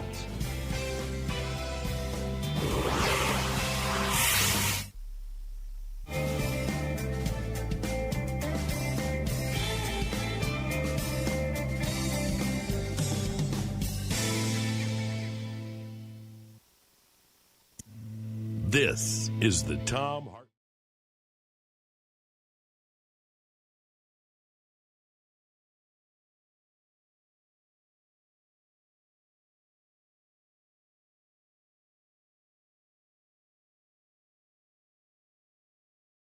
It's a collection of essays. This one is by David Gilbert on page 31, titled "The System Within the System, the Prison Industrial Complex and Imperialism." For those of us held behind locked gates within the walls and fences topped with razor wire, the corrections regime is the system that works tirelessly to impose total control over every aspect of our lives. Yet as ponderous and powerful as prisons are, they're only one part, a central girder, of a much bigger and more foreboding house of horrors, which can most accurately be named imperialism. The structural needs of the larger edifice set the specifications for the size and position of the girder. The strength of the girder helps determine how long the building itself will stand. We can't understand the explosion of imprisonment in the United States since 1971 without looking at an imperialism's urgent needs and goals of that period. By the same token, we can't develop an effective program around the prison industrial complex without grappling with the stresses and trends of the larger system of imperial rule. To be clear, before you take time to read this chapter, I don't offer any brilliant ideas on strategy. Those will most likely emerge from the organizing and activist efforts themselves. However, some of the concerns discussed may raise questions that go into forming strategy. I definitely look forward to learning from the dialogues that this generates on these issues. Imperialism may sound like the kind of rhetoric we want to avoid, but it's one word that needs to be rescued as the best way to name the system that rules over us. The basis of imperialism is the relentless quest for profits around the globe. Its most striking characteristic is the colossal and grotesque polarization of wealth. That polarization happens between nations, between the rich countries of the North and the impoverished ones of the global South, the impoverished countries of Africa, Latin America, and parts of Asia, and at the same time within each country based on class, race, and gender. The poles of dazzling wealth and abject poverty are intimately linked, as the former results from the ruthless plunder of the latter. This system is built on and intensifies all the major forms of oppression: patriarchy, capitalism, and white supremacy, all of which are structurally central. At the same time, imperialism highlights the global character of the system in a way that explains why the most intense oppression and resistance have been in the South, and that also provides the context for why the liberation struggles of the various people of color have been in the forefront within the U.S. There's no way to capture what the system costs in human life and potential, the pain and loss for all of us. Close to 1 billion human beings suffer chronic hunger, while another 2 billion face nutritional deficiencies. 1 billion lack access to clean drinking water. Just looking at children under the age of 5, imperialism is a holocaust in progress. Over 9 million die every year from easily preventable causes associated with poverty. The price for future generations may be even more severe as the rapaciousness of this global frenzy for profits threatens the very ecological basis for sustaining human life on any scale on our planet. Since most people won't accept living in squalor amid plenty, imperialism entails both the most sophisticated and the most brutal forms of social control. Its most salient feature is war, war after war after war, mainly against the peoples of the South. The domestic front line of such repression is a truly violent and harmful prison industrial complex. Today, 2,300,000 people are held behind bars, about 7 times the number in 1971. That explosion was unprecedented, coming after a 70-year period when the rates of imprisonment had remained more or less constant. This dramatic change did not result from some sudden skyrocketing of criminal activity, but rather from a radical expansion of what was designated as a crime and a draconian increase in the punishments for those crimes. Such extreme measures were driven by considerations way beyond criminal justice and often at cross purposes to the proclaimed goal of public safety. These destructive changes were born from crisis, one much more severe and protracted than the periodic ups and downs of the business cycles that occur over a roughly 10-year period, but rather a situation that threatened the very survival of the system. Such structural crises occur because capitalism is by its nature unstable. The economy is vast and complicated, but the major decisions are made by a tiny corporate and financial elite, with each thinking only of his own profits. When a structural crisis develops, the long-term institutional arrangements that assured a reliable flow of profits and the rule of capital no longer function. One dramatic example was the Great Depression of the 1930s, followed by World War II. At the end of that period, a new set of international institutions, such as the International Monetary Fund and the World Bank, were created. At the same time, a new deal was hammered out for the terms of the bargain between capital and labor within the U.S. Those arrangements worked well for capital until they broke down a generation later. That new structural crisis, which emerged between 1968 and 73, is the seedbed for the burgeoning of the prison industrial complex and many related changes in U.S. history. The first and most obvious signs were political, as the resistance to imperialism crested in 1968. Abolition now.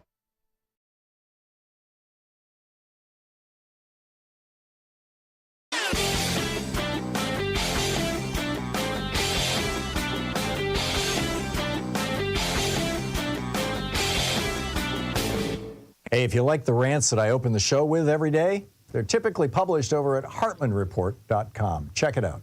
From Los Angeles to Columbia, South Carolina, from Birmingham, Alabama to Baltimore, universal basic income programs are chalking up proof after proof of their viability. Basically, just giving people, low-income people, poor people, somewhere between $500 and $1,500 a month, no strings attached, is lifting people out of poverty, getting them back on track, getting them into solid middle-class jobs, helping their children tremendously. This works.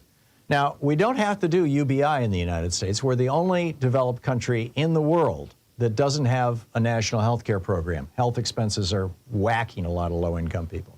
We're the only developed country in the world that doesn't have free college education. Education expenses are whacking people. There's a lot we could do. We can subsidize housing. We can subsidize food. We do that with food stamps. We could expand it. There's a lot we could do to benefit from this. There's a whole report about that over at hartmanreport.com. Check it out.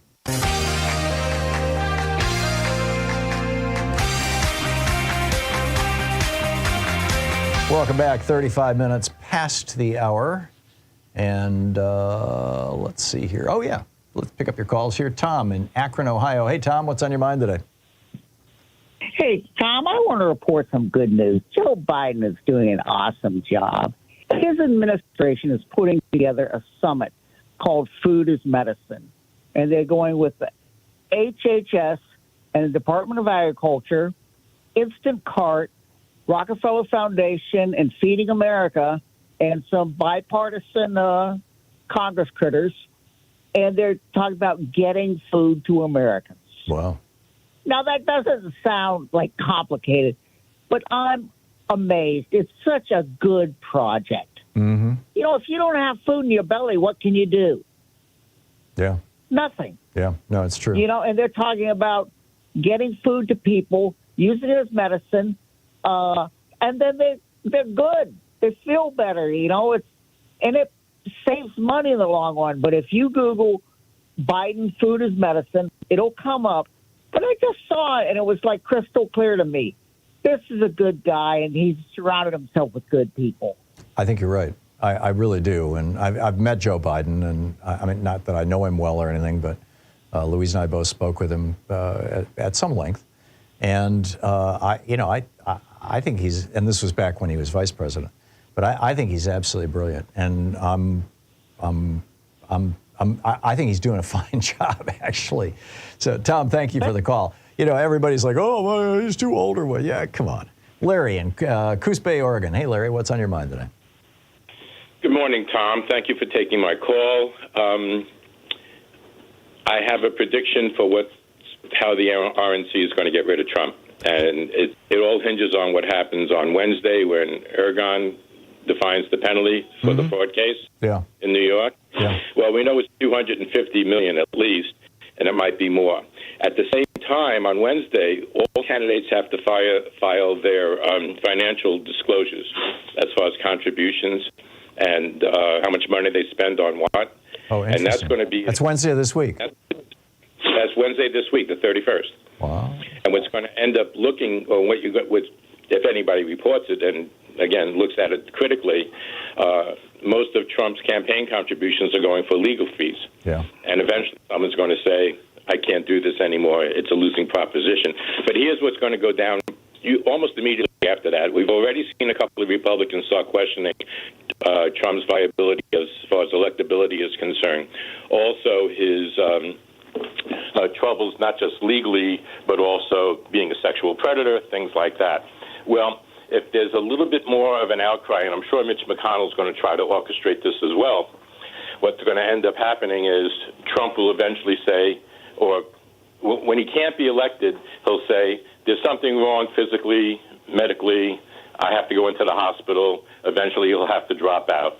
And then at that point, it might be, well, they have good hospitals in Dubai. They have good hospitals in the United Arab Emirates. Wouldn't surprise me. Wouldn't surprise me at all.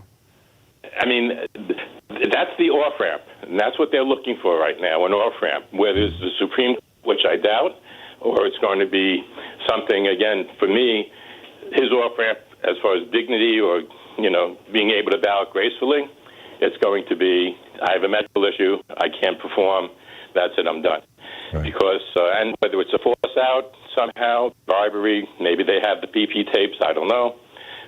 You know, something like that might happen. The other thing, because I have to go through myself, KBBR in Cruz Bay dropped your program and Stephanie Mills' program between 6 and 12 about 3 or 4 weeks ago. Very upset. I called up. They didn't give me an explanation for why they dropped your programming, probably going to be rating scenarios, but more importantly, they just put music, like oldies music on, and no one listens to it right now anyway. Yeah. I can't speak to individual programming decisions made by radio stations. We on a regular basis, we're either gaining or losing stations. I mean, it's just that's the business. Oh yeah. So no. I'm sorry to hear that. You know, it was a good station, and we were pleased to have them. But you know, life goes on. Larry, I got to move along. But thank you for the call. I share your belief that the RNC is going to try and get rid of Trump. I just don't know how they're going to do it. James in Spokane. Hey, James, what's on your mind today? James? Going once? Yeah, hello. Going twice? I'm right here. Oh, you're there. Hold on, okay. Tom. Yeah, you're on the air, James. What's up? Thank you. I was getting ready for a doctor's appointment. But anyway, I certainly got a couple minutes to talk to my favorite man in the room. Thank you. What's up? You remember, I know you know this phrase. I don't hear it enough recently, though. But justice delayed is justice denied. Yeah. And it is that simple, and it is that pure and true, you know? So therefore, to apply that cliche or old phrase. Starbucks got a contract. Well, they got a union, still fighting to get a contract, still delayed in court. Right. Tom, two-tiered system or not, none of us get justice this way. This delay. They're tying up the courts at great expense. You're talking about the Starbucks situation. You know, courts generally, the system generally, you know. The war on drugs, it's the most undemocratic and unconstitutional thing going on for 100 years. They use drugs as a weapon to imprison, to ruin, for political gain. Our children. You know, it's a rough world to have children in, Tom. You know, I wouldn't recommend children anywhere in this world today. But what do you think about this justice delay is justice denied? Do you agree? I mean, there is no justice. It's a saying that goes back to the 17th century, I believe, and there's some truth to it on the one hand. On the other hand, I don't think you want a system like you have in Iran or Saudi Arabia, where you go from being charged with a crime to being beheaded in 2 weeks. You know, you do want to have a system where you can have appeals and things, but you know, the downside of that is you end up with people like Donald Trump who game the system. Any delays that enrich or to the benefit of anyone with power or prestige or money should be available to the common man, to the lowest of the low. I agree, but they're not. Because you're right. We have a two-tiered system, and if you can afford justice, you get a very different kind of justice than if you can't afford justice, which should not be. And there have been attempts to fix that, you know, with public defenders and things like that, but it's still very much the case. To go to prison wholesale for mental illness, keep putting our children, warehousing them in prisons for using substances other than alcohol. Yeah. We are a neurotic, substandard alcoholic nation, Tom, and it's probably world. Well, I think we could fix an awful lot of these things if Republicans would just get out of the way. But they, you know, for what, it's going on 2 years now, they haven't allowed any legislation to pass the House of Representatives, basically, other than naming post offices. So, you know, yeah, we've got some problems. I agree. James, I got to run, but thank you for the call. Charles in Vancouver, Washington. Hey, Charles, what's up? Hey, Tom. Happy Monday to you, sir. Thank you. Back at you. You know, thank you. About 7 or 8 months ago, I called you to let you know that the nonprofit that I was working for, I was in the management office, and I told you there was a stack of MAGA hats there, and I was kind of surprised and repulsed and never brought it to anybody's attention, but I asked you, what should I do? Should I say something? And you kindly said, well, if you value your position, no, you know, don't say anything. Well, long story short, they did me the favor, Tom. And now I have to say, when we talk about ageism and, you know, Biden and everything, I'm not that old. However, I'm in my late 60s, and after many years, I got a position where I was hired with 20-somethings and my bosses might be 32 or 33, a very fair, intellectual, woman. And every day, Tom, I have the attitude of gratitude, and I knock on wood, and I'm very thankful that, ageism is alive and well, even for, people in their late 50s or 60s. So anyway, to get to my point, sir, we have a right-wing radio guy in the Portland market, and the question was put to the listeners, what's going to be different in 100 years? And this guy, and I won't say his name, but you know who he is, said that Trump's face will be on Mount Rushmore. And again, I'm not going to say this cat's name, but I thought, okay, you got to be kidding, Yeah. No, he was dead serious. Yeah. And I wanted to ask It's called him, talking to the suckers. how much do your handlers pay you, to say this rubbish? Yeah. And then, of course, I wanted to ask you if you've heard latest J.D. Vance comments about Trump being, more than able to become the next president. I just think he's eviscerating himself, Tom. And, I'm not a big social... Yeah. What did Vance say? I missed that one, Charles. Well, he just says, Trump has all the mental competency, et cetera, to become our next president. But, I'm not a social media guy. I check things here and there, but I think the tide has turned, Tom. I do too. I don't think this guy's... Yep, we're in a complete agreement. Anyway, lastly, I tell everybody about Free Speech TV. So I'm your greatest advocate and fan, okay? Well, thank you. Yeah, it's a great television network. Thank you, Charles. I appreciate the call. We'll be right back. It's 46 minutes past the hour. Stay with us. You're listening to Thom Hartmann. Visit thomhartmann.com for audio and video archives. We'll be right back with more of your calls in just a moment. 46 minutes past the hour is the Thom Hartmann program. Talk media for the rest of us.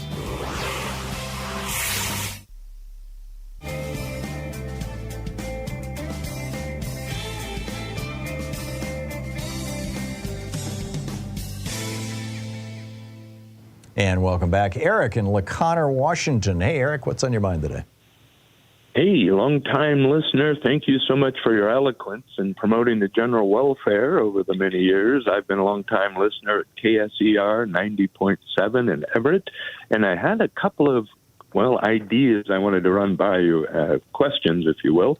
One, as you know, America was the first country to recognize the independent nation of Israel, and we've had an embassy there in Tel Aviv since 1949.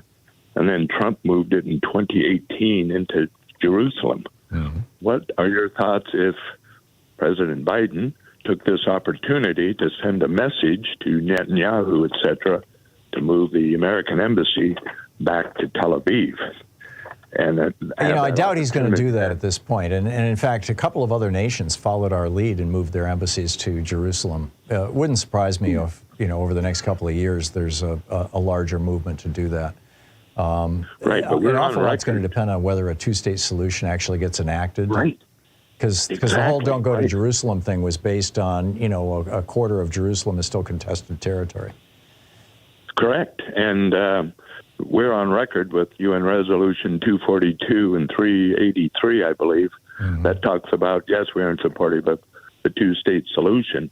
So, okay, I'm an optimist, I guess, by nature. But another question I had was, what are your thoughts on the president recreating President Carter's solar panels on the White House, and then bring in like Vice President Gore to talk about things that happened under the Democrats in terms of trying to do things for the environment and your I'm not sure that they need to participate in that kind of performance-based stuff any longer. I think, people would get it, that, we've got to do something, we've got to get off the fossil fuel addiction, and, and that this is the way to do it, so.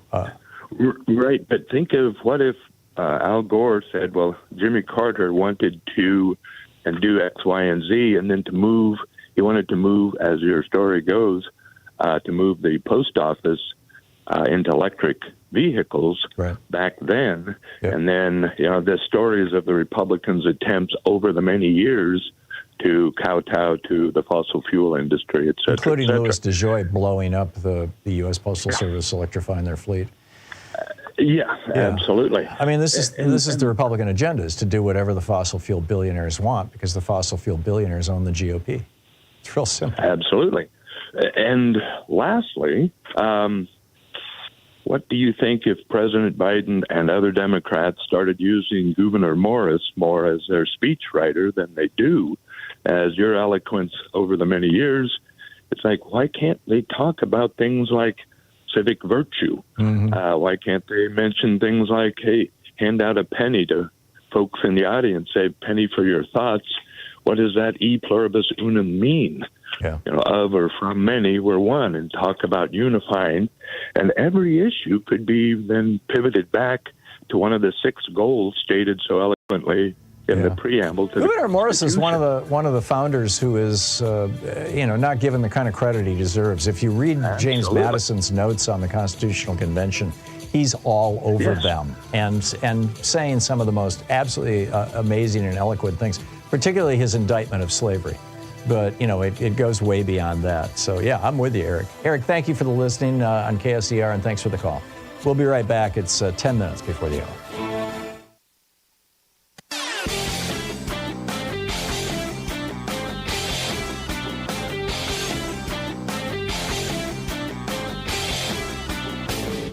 Help support progressive radio. If you're listening to us on a commercial station, call their advertisers and let them know you're listening. If you're listening to us on Pacifica, one of our many nonprofit stations, please support them when they do their fundraising drives. Thanks for supporting progressive talk radio, and tag you're it. When I was a little kid, my grandmother had a piano, and I loved to play it. I was incompetent, but I was figuring out all kinds of stuff.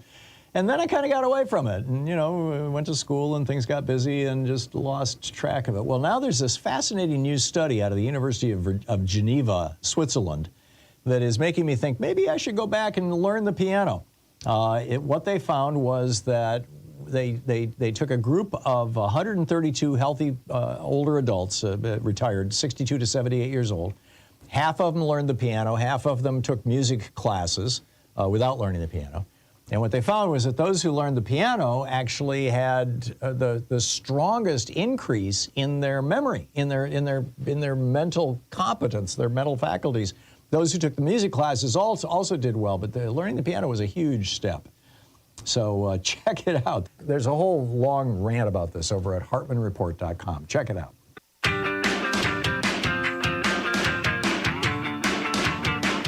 8 minutes before the hour, picking up your calls here. John in St. Louis, Missouri. Hey, John, what's on your mind today? Hey, Tom, I need to pick your brain. You mentioned the thing about Putin and his multimedia attack on the United States. And, with, good, bad, whatever, however. I like the way you explained it. How do we filter it? I need to get your opinion on how do we filter this? This is a direct attack on the United States. This is trying to form people's opinions. To me, I see it as history repeating itself. Adolf Hitler did the same thing before we got into World War II. He funded it big time. And Hitler was also paying a bunch of American politicians. Rachel Maddow documents that brilliantly in her last book. Yeah, so basically we're repeating history again. So, but how do we filter this? And we're in a multimedia age. I need to get your opinion on how we should filter this attack by Putin that's basically undermining our freedoms and our liberties. I'm not sure what you mean by filter. And when you say this attack, I don't know specifically what you're talking about. Are you talking about Mike Johnson blocking the legislation coming out of the Senate, or are you talking about the troll farms, all the Putinistas that you find on Twitter and Facebook and that kind of thing? I mean, what specifically do you mean, John? Yeah, all the Putinistas and whatever. I mean, that. I mean, I think Putin is at war with the United States. I think he has been. Really since the Obama administration, since Obama called him out, Hillary tried to reach out to him, And then, what was his response in 2014 was to, seize Crimea, to invade Ukraine and the Donbass and all that. So I think that he's been at war with us ever since. I think the first major act of that war was Putin getting Donald Trump elected president. There's no way Trump would have been president if the Internet Research Agency, if Putin's troll farms had not taken information from Paul Manafort, inside internal polling information, top secret RNC polling information, about which people in which states needed to be contacted and, massaged, as it were. And then they used that to reach out to over 20 million specific Americans with over 120 million impressions just on Facebook. And sure enough, those were the people in those swing states that, Trump won the Electoral College by about 70,000 votes. And I think virtually all of them you can attribute to Vladimir Putin. Yeah, what's wrong with just saying that? That's all I'm asking you to do is, how do we start filtering? How do we respond, I guess, to this attack? Well, I am hopeful that we will start seeing the Biden administration and the intelligence services within the Biden administration start talking more about how Mike Johnson and Donald Trump are basically dancing to the tune of Vladimir Putin, and what we know about conversations in the Kremlin that might help that. Although I realize we lost most of our spies in the Kremlin during the Trump administration because Trump burned them. But, that would be the starting point for me. John, thank you for the call. Mayor in Santa Fe, New Mexico. Hey, Mayor, what's on your mind today? Hey there, Tom. I wanted to just bring up something I heard on the Stephanie, or my boyfriend actually heard on the Stephanie Miller show this morning, which was to work at putting this kind of chatter out there to make MAGA a domestic terrorist group. I mean, they fit the bill, right? Yeah. The problem is there is no specific MAGA out there. I mean, it's a slogan that Trump has adopted, but just like there's no Antifa. But his followers. Yeah. His followers, a lot of them come from other groups that are designated as terrorists, like the Proud Boys, and they're. But it would be an interesting idea, and I thought, they kind of meet the criteria in a lot of ways. Right. The problem is identifying the they. Right. I mean, if you're going to go after the Proud Boys, they've got membership rolls. If you're going to go after the 3%ers, they got people who've sworn, allegiance to them and taken their oath. If you go after MAGA, what are you going to find? Some guy in his 70s wearing a red hat? I mean, I get it that they're what they're doing is antithetical to American values. And that they're, and that Trump is openly encouraging stochastic terrorism, particularly by celebrating the guy who went after Paul Pelosi with a hammer in his rallies now. He gets people to applaud that. But whether you could call, I think it's a nice line, for a show, but I don't see the specifics of how it would play out. Mayor, I got to run, but thank you for the call. We'll be back with Dave Neiwert on the other side of the break. Stay with us. You're listening to Thom Hartmann.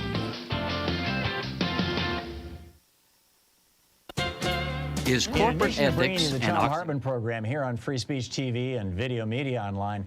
We also have a whole set of ways you can interact with us and tools you can use to spread the word about the importance of democracy and the threats to it in our republic. First, there's your daily homework. Sue Nethercutt puts together a daily email newsletter that has a link to every story I discuss on the air, so you can find my sources and you can share them with your friends. It's free and you can sign up at thomhartmann.com. Second, I publish my daily take every day over at the hartmannreport.com website. That's also free if you want the daily 5 days a week rant in your inbox. No ads either. Third, we have the podcasts. There's the free 1-hour version of our daily show that's advertising supported. You can find that wherever you get your podcasts normally. And then there's also the podcast of the entire 3-hour show with no advertisements, and that's available by subscription over at thomhartmann.com. So check them all out at thomhartmann.com and hartmannreport.com.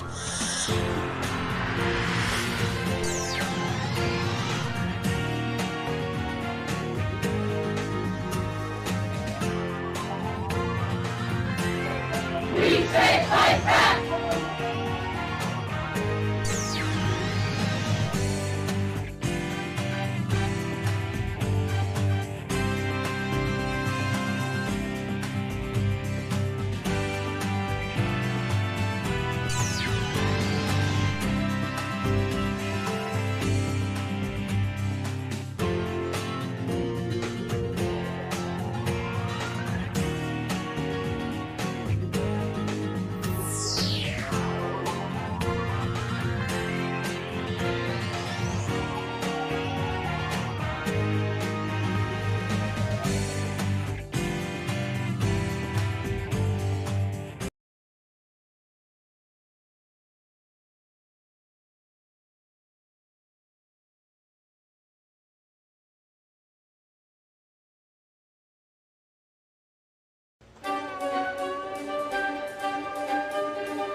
Our book today in the Thom Hartmann Book Club is Beyond the Valley by Ramesh Srinivasan.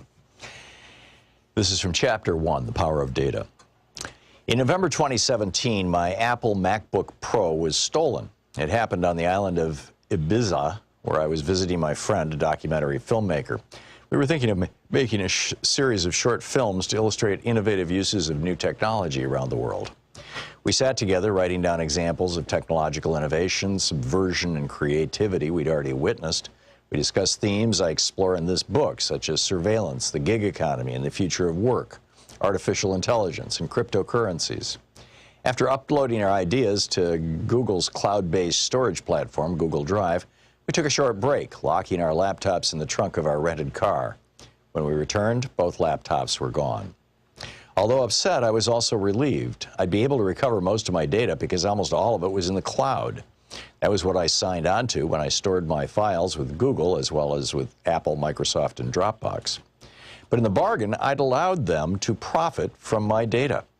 It dawned on me, given the terms of service I'd agreed to, that the value of the data of my data to the storage companies was far greater than the value of my laptop to the thief. How many of us are fully aware that companies providing us with cloud storage have ways to monetize our data? They use targeted advertising, for instance, and charge fees once we get hooked on the security and peace of mind that their free services offer. We put faith in these companies to store our files securely, but our private information may no longer remain private if, let's say, the government asks to search through our data. It's also not private because all this data is surveilled, computed, and often manipulated in mysterious ways to influence and shape our behaviors as these corporations see fit. By creating accounts with these companies, we give them access to ourselves. So when we consent to privacy policies, in reality, we're signing on to systems of surveillance never before seen in human history, and we do so without being included or consulted. By desiring to keep our data accessible and recoverable, we lock ourselves into using their services. As I thought about getting my files back in Ibiza, I wondered, does access to my own property have to come with such strings attached? In my relationship to Apple, I find the strings impossible to untie. By purchasing an Apple laptop, I had unwittingly transformed from a customer into a part of the company's product line. I had provided Apple with private data and trusted Apple to protect it. Now, to retrieve that data, I had to purchase a new laptop with Apple-owned peripherals and devices. So I caught the next flight to Madrid. I then took the train to the city's Apple store located in Puerto del Sol. In many ways, this central plaza still serves in its centuries-old role as a landmark and gathering place for the entire Spanish nation, a point from which numerous roads emanate. With its distinctive aesthetic and its strategic placement in a civic space, the Apple Store stood out among the adjacent parliamentary and government buildings as if the global brand were more powerful than Spain itself. The day I was there, more people entered and left the Apple Store than passed through the doors of my neighboring building. In 2017, Apple, a private corporation worth more than $1 trillion, actually began to conceptualize its retail stores as town squares, thereby branding itself an integral part of our everyday lives. Other big technology corporations describe themselves in similar terms. Facebook CEO and founder Mark Zuckerberg, for instance, refers to the company as a social infrastructure for the global community. So what we have in the digital world are privately owned public spheres. They're branded as public, civic, and virtuous, but in reality are dominated by a single logic, extending profitability and economic value. How can these companies' interests be the same as the public interest?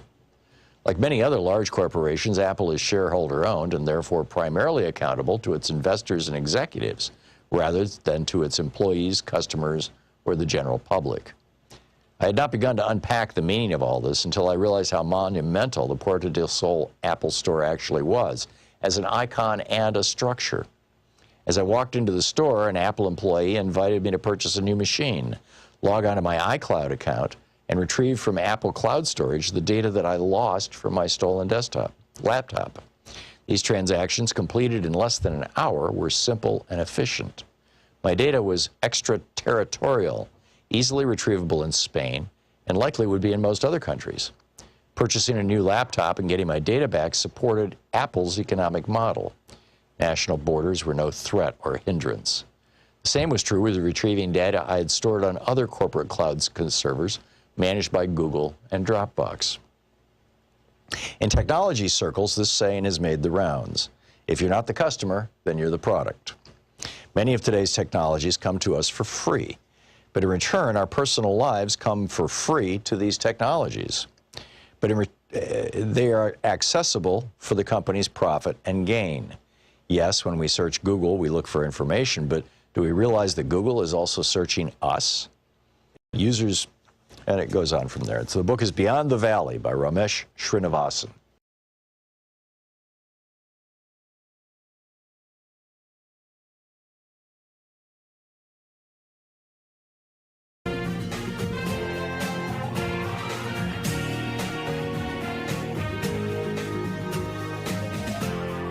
This is the Thom Hartmann Program.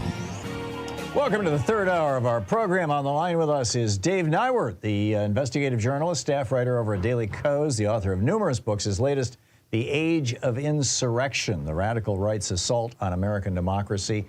D. Neiwert, Neiwert.blogspot.com as well, in addition to Daily Kos. And David Neiwert, Neiwert at Twitter or X or whatever you want to call it. Dave, welcome back to the program. You write in this great piece for your Substack newsletter, davidneiwert.substack.com. The headline is Idaho's traditional Republicans realizing their new far-right transplant overlords are radicals. You mentioned that you have some affiliation with or background in Idaho, which is the state next door to us here in Oregon. Tell us about that. Yeah, no, and I grew up in southern Idaho, went to University of Idaho, still have a lot of family back there. And yeah, my early years in the 70s and 80s writing about politics were mostly spent in Idaho. So I know a lot about the deep, deep background there, including, of course, the presence of far-right extremists in the state. Right. So, wasn't there a moment when there was the beginning of kind of a movement to take over Idaho? Is that sort of what you're documenting here, the consequences of that? And was there actually a turning point moment there? My recollection was it was in the last 20 or 30 years. Yeah, I don't know that there was an actual turning point other than, when I started out in newspaper work, I was working in the Idaho Panhandle about 30 miles north of Hayden Lake, which became the center of far-right organizing in the West and really in many ways the United States, because of the presence of the Aryan Nations compound there, which was, and they had this vision of turning Idaho and the Pacific Northwest in general into an all-white homeland, and that was why they moved their neo-Nazi church from Southern California to Hayden Lake in the mid-1970s, and by the late 1970s, we were, seeing a lot of their activity, of course, and that's, I was the editor of the little paper in Sandpoint, Idaho at the time. It's cool. All 21 years old. So yeah. So what, my sense of the gist of your article here, you say, they made a deal with the devil, one that would eventually turn on them too and destroy everything they stood for. Gradually, you're talking about the regular old-fashioned Republicans in Idaho. Gradually, you write, it seems that is finally beginning to happen, this faction that's hijacked the party. Tell us about that. Well, so, Richard Butler, the head of the Aryan Nations, had this idea of making Northwest into a white homeland, but he got taken down. The Southern Poverty Law Center basically sued them out of existence in 2000 and put their compound out of business.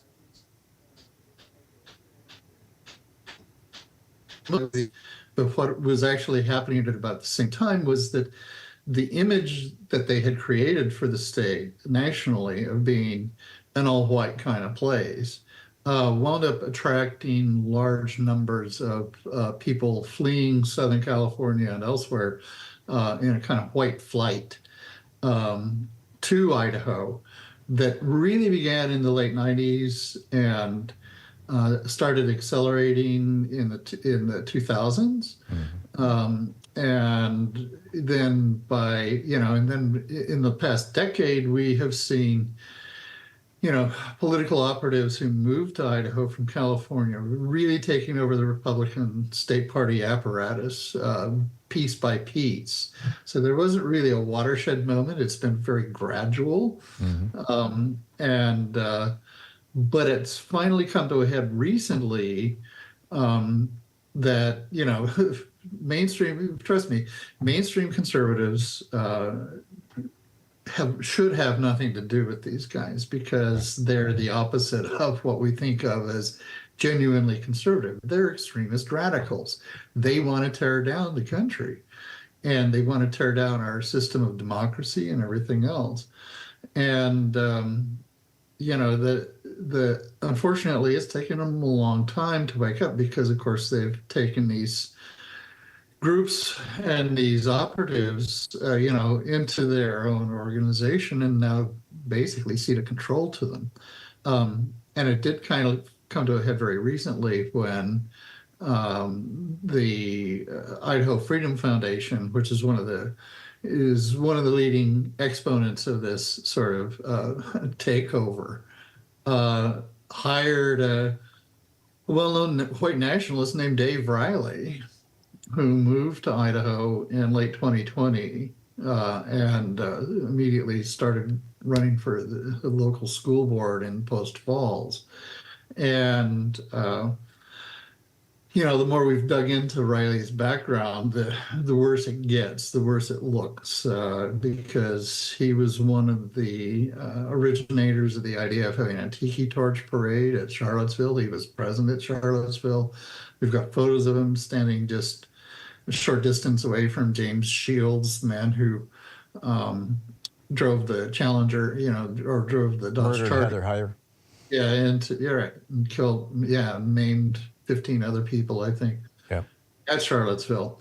And he's done, he works pretty hard to try to cover his tracks in Idaho, but, these bits of evidence keep cropping up, including, his eager participation in Nick Fuentes' America First organization, which is a flagrantly white nationalist anti-Semitic outfit. Right. Not to mention that Riley himself posts all kinds of anti-Semitic junk on Twitter and elsewhere, and is constantly expressing anti-Semitic. And I'm reminded of how hard it was for German progressives and even German conservatives by 1934 to do anything about or dislodge Adolf Hitler. The same thing with the traditional conservatives in Italy. If you didn't get on board with Mussolini, you were toast, even if you were a major industrialist. Are these guys, is it going to be as hard for the traditional Republican Party to kind of go back to its, we're just here for the billionaires and the tax cuts, rather than we're also here for the white nationalists and the haters and the militia guys and, the Civil War people and all that kind of crazy stuff? Is the GOP going to be able to become the GOP again in Idaho, or is it lost? And if it's lost, what does that mean? I don't know. I really don't know. I think it's really hard to unwind the way that the authoritarianism innate in these far right movements from this basic sentiments of your normal conservatives in Idaho. I think a lot of them find the authoritarianism to be appealing, especially the way it, when we're talking about Donald Trump. I think that they're realizing that these guys are radicals, but and they are starting to try to organize them. I think that there's a decent chance that there will be a backlash in the vote in Idaho this year, but I'm an optimist about this stuff anyway. Yeah. So, if there is a backlash, I'm rooting for the good guys, but no, I get it. If there is a backlash I'm also in Idaho, accustomed to losing. right. If there is a backlash in Idaho, is it going to be the result of abortion? Is that what's driving most of the backlash, or are people just freaked out by the Nazism? There are a couple of things. One of them is the abortion law.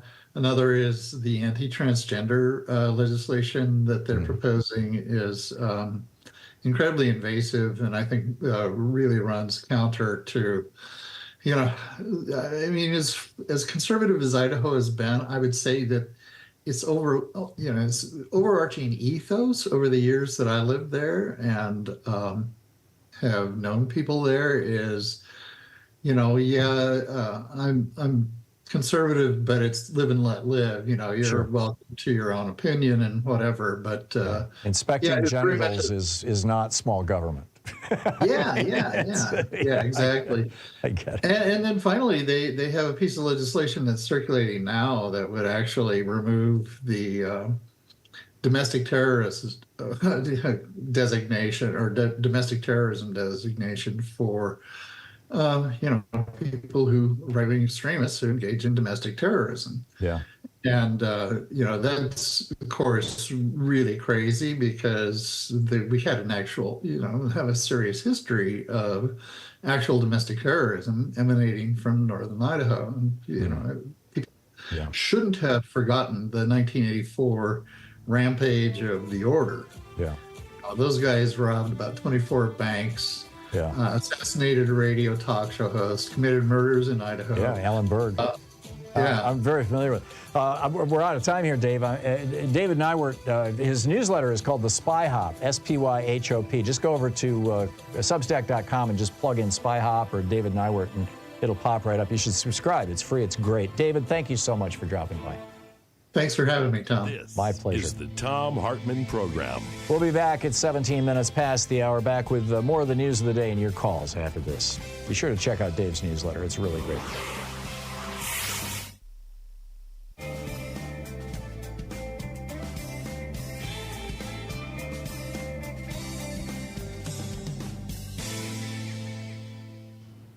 And welcome back.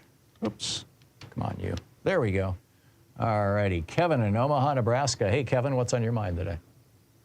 Hey, Tom. I just wanted to point out that the Prime Minister of Italy, she's a fascist, but she's kind of like a moderate fascist. Exactly. And one of the first things she did was call Zelensky after her election, and she supports sending arms to Ukraine and all that. So she's okay. Thank you for correcting that. She rode the anti-immigrant wave in, right? But not the pro-Putin. Right. The anti-immigrant piece of it is the foundation of most of the big right-wing movements in Europe. In fact, it's amazing, right. and Putin knows that. That's why he tried to shovel immigrants into Finland, and when they were talking about joining NATO. And I'm wondering if Putin's little fingers are behind all the immigrants showing up on the southern border. I mean, he's got a troll army that's very competent in Spanish. How many of these people are being driven from south, from south of the border into the United States, by Putin, specifically to destabilize American politics and make it easier for Donald Trump to get elected. And he started the first wave of immigrants in Europe with the war in Syria. That's correct. Creating all these refugees. That's absolutely right. When he bombed the crap out of Aleppo and Damascus, that was your, and well, of course, we arguably started the first wave with our invasions of Iraq and Afghanistan, but yeah, all of the above. Kevin, excellent points all. Thank you very much. Thanks for the call and for pointing that out and for correcting me on what her name is not Millet. That's the Giorgia Meloni. Meloni, that's right. Millet is the guy in Argentina, and he's having his own problems. Kevin, thank you. Thank you very much. Jim in Pioneer, Ohio. Hey, Jim, what's on your mind today? Hi, Tom. I've been thinking about Israeli strategy in their war on Gaza. I was thinking really hard. I could smell the rubber burning and everything. But it seems Geneva Convention says for airstrikes, they have to warn the people in the area, and they send out mass emails and texts before, give them at least an hour's notice. And I got to ask, in what world does Hamas not intercept these messages and know where they got to get out, and they got at least an hour to do it? Right. That's not going to kill any terrorists.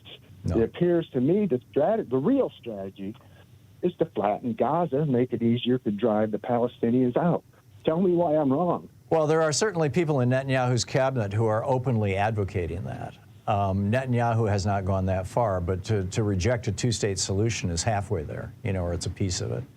I just think it's an absolute tragedy that Israel now has a criminal or an accused criminal as their prime minister who is, killing thousands and thousands of people on a regular basis in order to stay in power.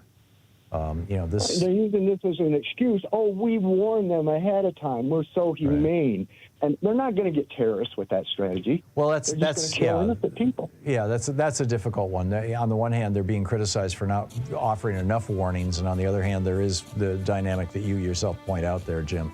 Well, the Geneva Convention requires it. They have to. Yeah, I get that. Jim, thank you for the call. I would not want to be running the Israeli army right now, I'll tell you. It's 21 minutes past the hour. We'll be back with more of your calls in just a moment.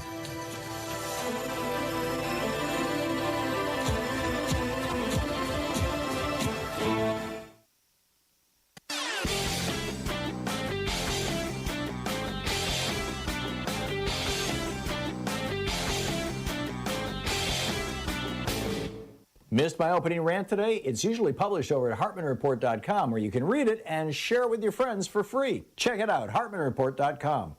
Back in 2010, when Viktor Orban took over the Fidesz party in Hungary, that party was sort of like the Republican Party. It was just a conventional conservative European political party. And he has turned it into a neo-fascist powerhouse. He pushed through he altered the nation's constitution to push through what we would call gerrymandering and voter suppression so that his party will always win. He campaigned on building a wall. Build a wall was literally one of his campaign slogans, and he did build a wall across the southern border of Hungary to keep out Syrian refugees who were fleeing the violence when Russia was bombing that country. His other two campaign slogans were, and I quote, "Restore Christian purity and make Hungary great again." Seriously, back in 2010, 6 years before Trump. There's an amazing backstory about how Viktor Orban is being cloned, essentially, in the GOP. You can find the article over at HartmannReport.com. Check it out.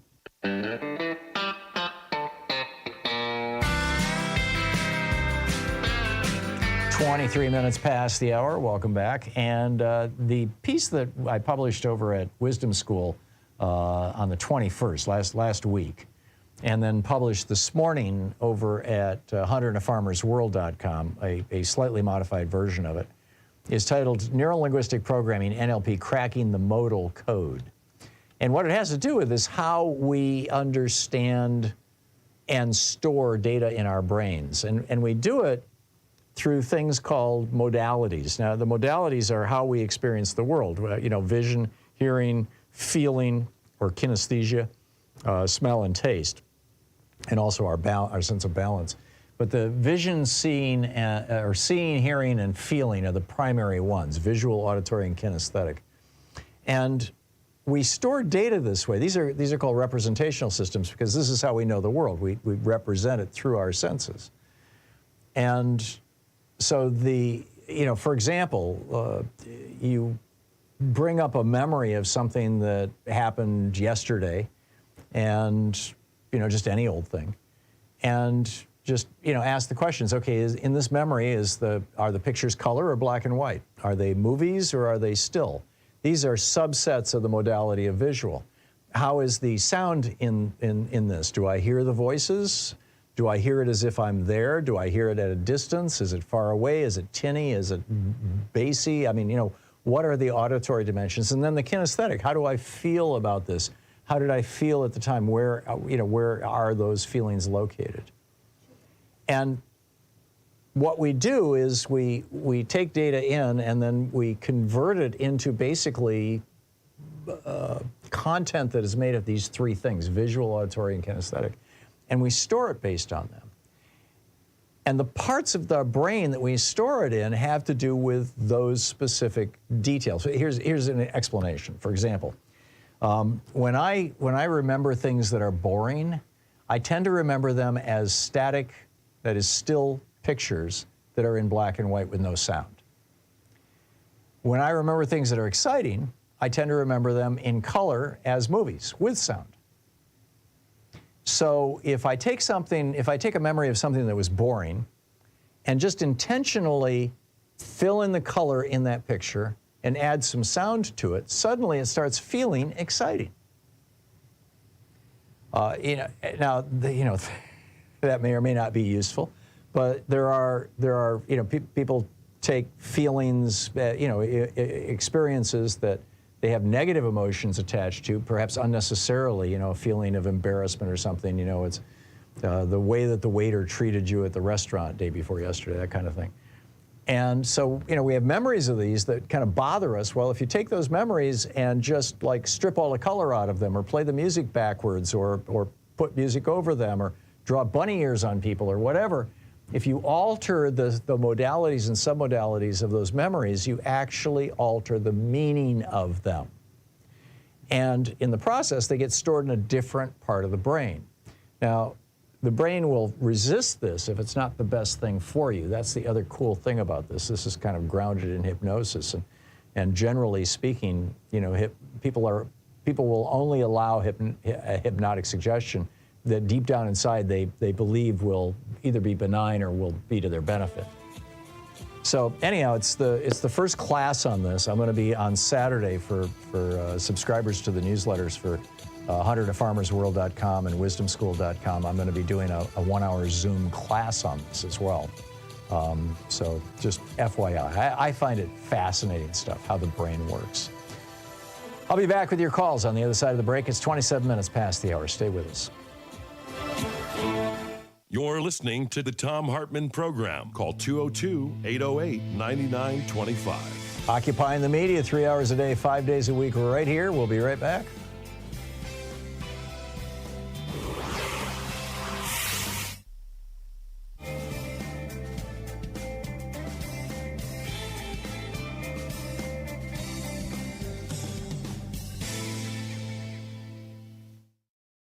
From Behold America by Sarah Churchwell, The Entangled History of America First and the American Dream.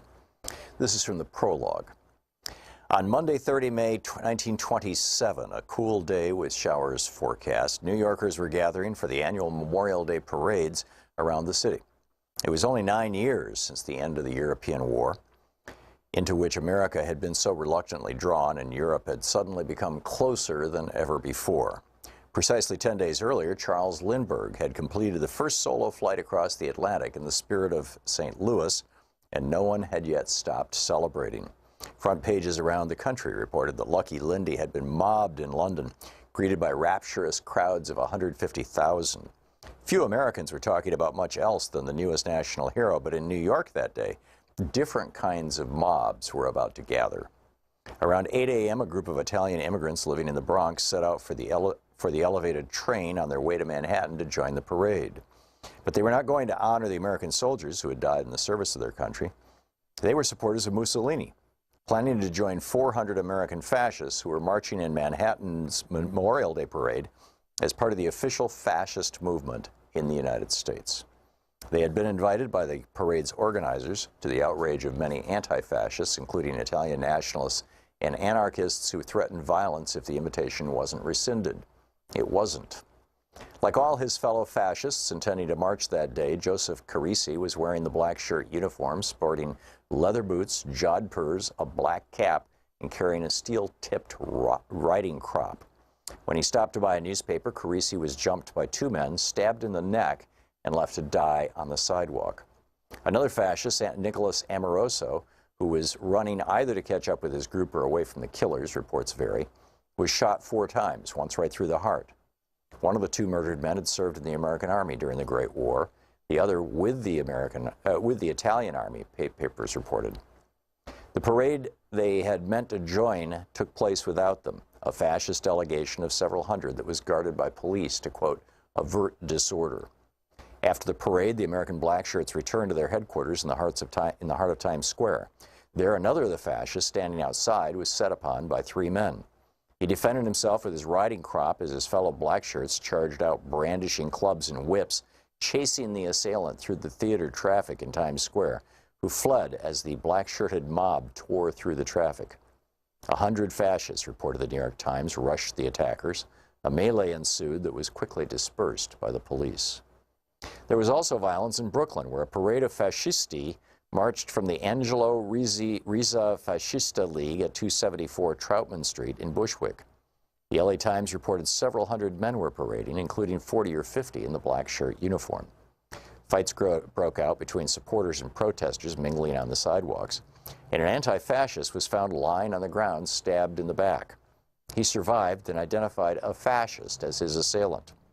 Accompanied by 30 police reserves to forestall violence, the marchers made their way through Brooklyn, stopping at the Wilson Avenue station, where the fascisti came to attention and gave the fascists salute. They ended at a Roman Catholic church, where the priest blessed them under large American and Italian flags, while the police remained on guard. The biggest outbreak of violence that Memorial Day, however, occurred in Queens, where it centered around a different right-wing group, not Italian Americans, but the self-proclaimed 100% American kind. By 1927, the Ku Klux Klan had spread across the United States since its rebirth in Georgia 12 years earlier. The first Klan was formed in the immediate aftermath of the Civil War, as former Confederate soldiers in Tennessee created a secret society to promote white supremacism, and terrorize the newly freed slaves in the South during the Reconstruction era.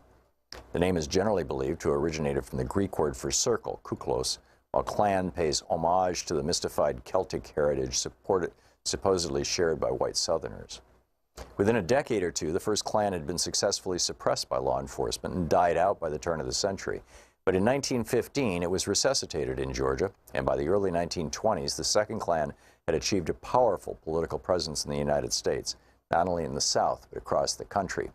I would add this is because of 1915, the movie Birth of a Nation came out. The Klan had an active presence in New York City and Long Island by 1927, with favorite slogans, which they even attempted to copyright at various points. That year, the Klan was quote, calling attention to the fact that it first announced the program of 100% Americanism and of America First. They were not, in fact, the first to adopt these mottos, as this book will show. In 1927, both phrases had been around for a decade or more. But as far as the Klan busily copywriting hate was concerned, America First belonged to them. And on Memorial Day in Queens, 1,000 or so of them had gathered to march, many in white robes and hoods. They were accompanied by 400 women from the so-called Clavana, the feminine branch of the Klan. Some of the reported 20,000 spectators in Queens that day objected to the Klan's presence, as others defended their right to march. Scuffles broke out, and it turned into a riot. Women fought women, and spectators fought the policemen and the Klansmen as their desire dictated, said a newspaper. Klan banners were shredded, and 5 of their number were arrested, said initial reports, while a few others were caught up in the confusion as well. The book, Behold America, Sarah Churchwell.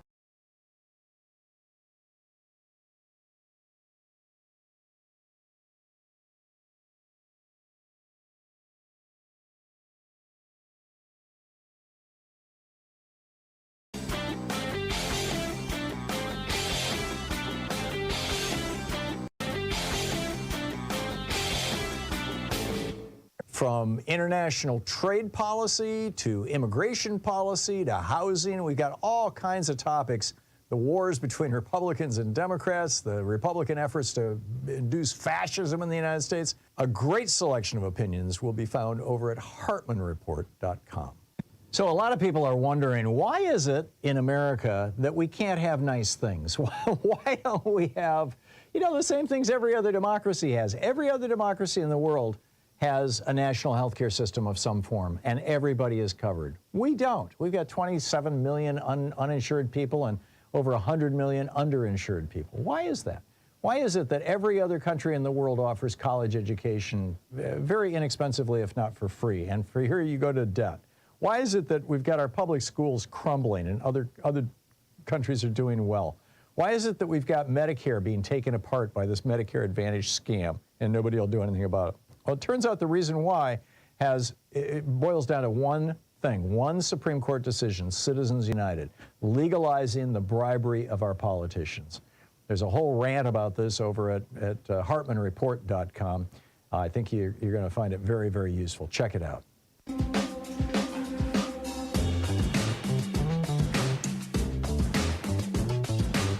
35 minutes past the hour, picking up your calls here. Bob in Tahlequah, Oklahoma. Hey, Bob. How's Oklahoma? What's up? Hello, Tom. The sun is shining. Oh, well, that's good. Yeah, it's good place been to start. Cold. Yeah, it's cold down here. Listen, I just want to key into the conversation, and you said several things since I heard what motivated me originally to call you. But this whole aberration of Trump, I'd like to take it down to earth a little bit. Here a little while back, they legalized marijuana to some extent. Now they got all these dispensaries all around. Now they're in Oklahoma, because it's legal for people in China to buy property. They've got a situation going on where people are doing these illegal marijuana grows in big greenhouse operations, and they're using a lot of water. Now the farmer can't plant hemp, which is a crop that ought to be used given all the stress that the environment's under and the economy. The farmer ought to be growing the hemp so we make things with fiber and seed oil, which has nothing to do with marijuana.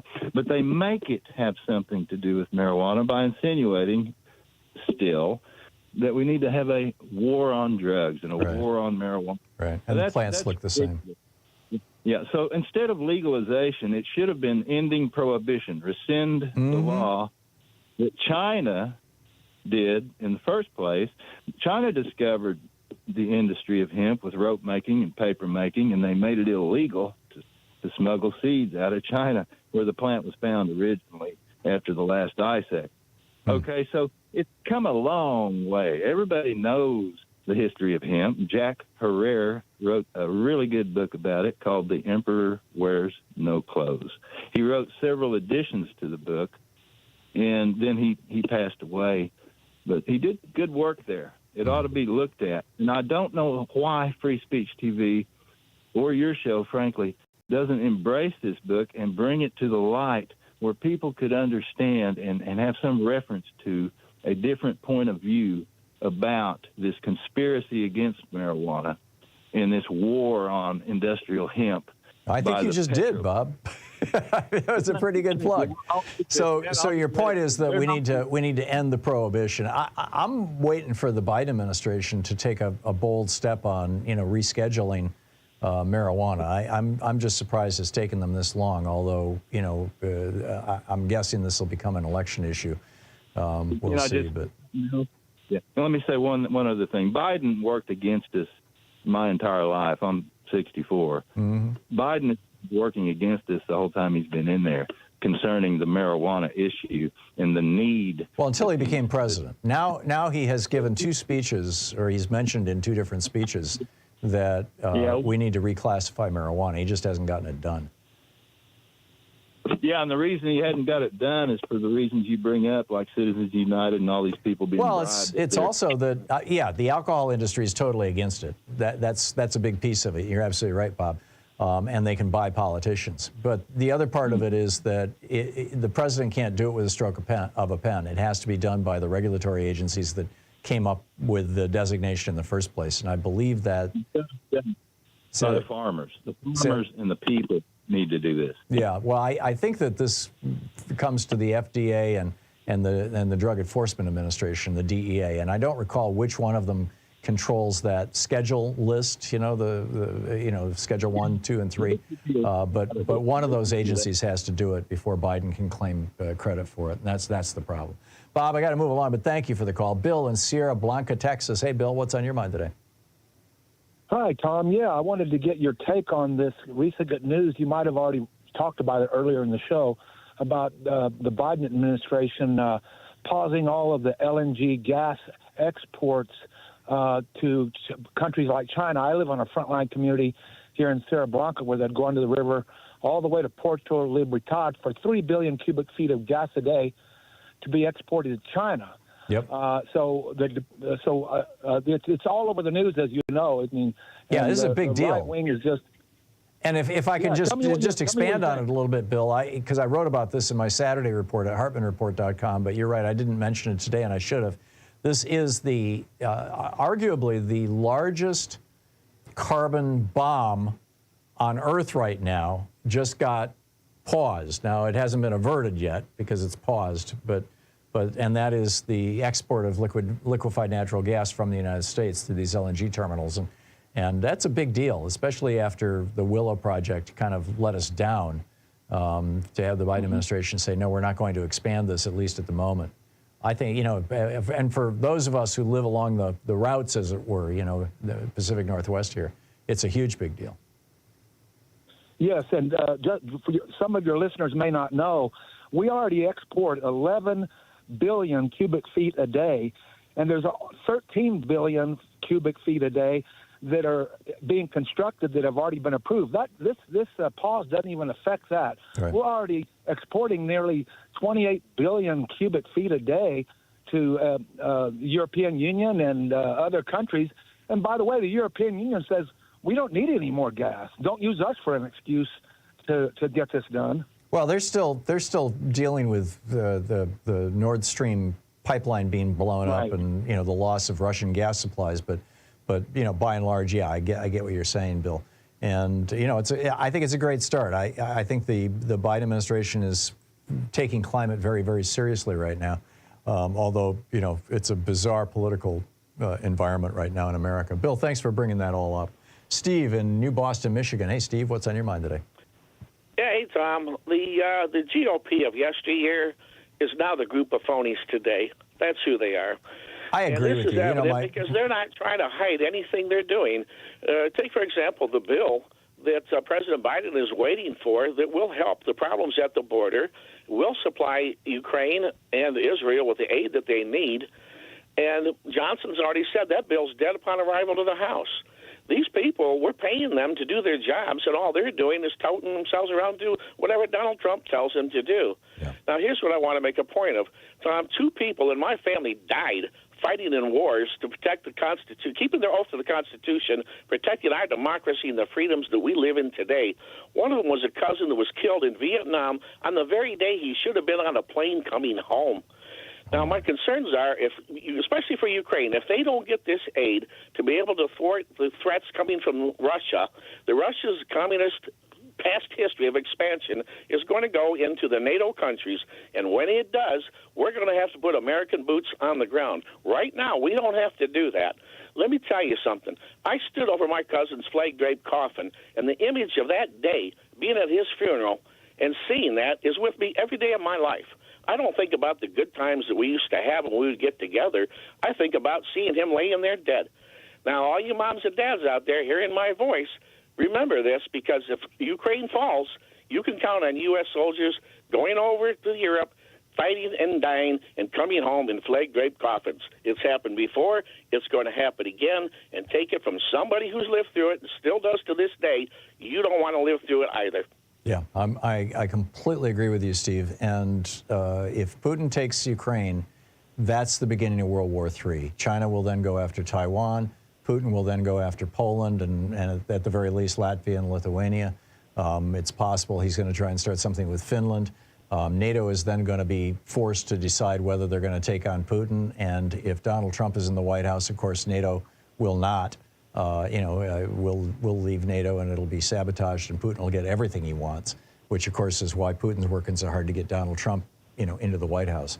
We need to stop the group of phonies, vote them all out, and see to it no more of them get back in.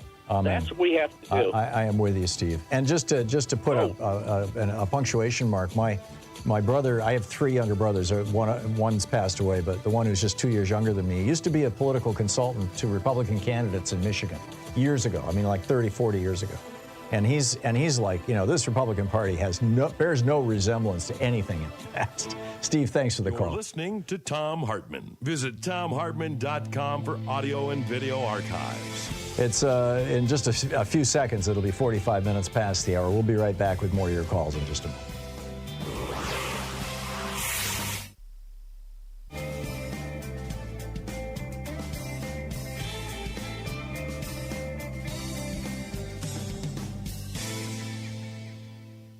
Welcome back. Joshua in Kennesaw, Georgia. Hey, Joshua, what's on your mind today? Hey, Tom. It's good to hear from you again. Thank you. What's up? Things have recently, changed quite a bit since we last spoke. We have the October 7th incident in Israel, which has now led to this whole another problem, conflict in the Middle East expanding, and, Biden's poll numbers have plummeted since then. They're coming back up. Hey, wait, what did you say? They're coming back up as the economy the perception of the economy improves. Biden's poll numbers are improving. Okay. I think what those numbers were reflecting was the fact that the media had been covering Donald Trump nonstop 24/7 for weeks, if not months, and there had been virtually no coverage of Biden or what he's doing. When Trump actually had accomplishments during his presidency, they were trumpeted by the media. I was shocked yesterday. I saw, Andrew Corazon, I think is his name, the guy who's the head of Media Matters for America. And he was on, as I recall, Lawrence O'Donnell's show last night. And he said that when Trump echoed Nazis, and then when Hillary Clinton said that there were, a basket of deplorables, her deplorable statement got more than 30 times more coverage in the mainstream media than Trump echoing Nazis. You would think that Trump echoing Nazis would be a bigger deal than Hillary Clinton saying that some Republicans are deplorable. But apparently not. Nope. And that's part of the reason why we got Trump in 2016. Yep. And speaking of Trump, I know this is something that you talked about. I read your recent article on the first Trump Reich, and I was wondering, what exact path do we have forward if they win? Because even if Trump loses the Congress, where do we go from there? Oh, man. If Trump wins the White House, you're asking? Yes. Yeah, I don't know. I am very concerned about this because, Trump and his minions, particularly Stephen Miller, I believe, have just come right out and said that if they get power, they're gonna come after the press. So, speaking purely for myself, Joshua, I am concerned that I might end up in jail or end up, bankrupt because Trump would change the libel laws and make it retroactive and then sue me for libel or defamation or whatever. This is how Viktor Orban did it in Hungary. This is how Vladimir Putin did it in Russia. Donald Trump just a couple of days ago gave a speech praising Viktor Orban at some length and reiterating again that if he becomes president, they're going to go after the media. What Orban and Putin have also done is anybody who speaks up against them, which could be like you, Joshua, if they can identify them, they go after them. I mean, there was a guy in Hungary who was thrown in jail just a little while ago for just putting a Facebook post that called Orban a fascist. So, that is fully what I expect would happen in America with a Trump presidency, particularly if Republicans got the House and the Senate. And it's not going to be pretty. It's just going to be really, really, really ugly. Joshua, thanks for the call. It's 48 minutes past the hour. I'll be back with you in 60 seconds, and we'll continue picking up your phone calls. Stay tuned.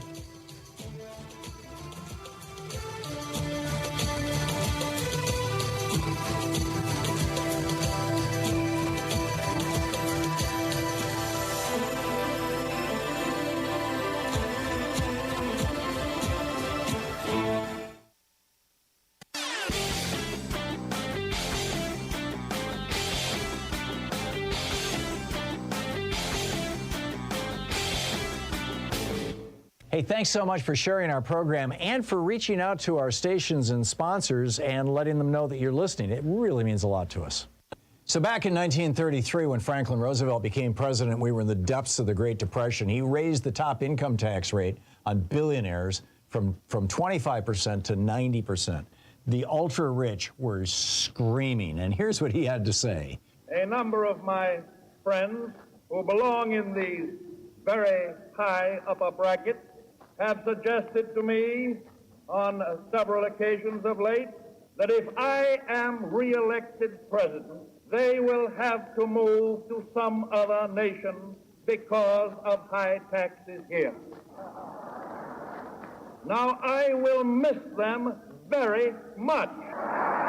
He just took it right to them, right? Now, what came out of that was the world's largest and fastest growing and first major middle class. We can do this again. We just have to raise taxes on rich people. It's pretty straightforward. There's a whole article about it over at HartmannReport.com. Check it out.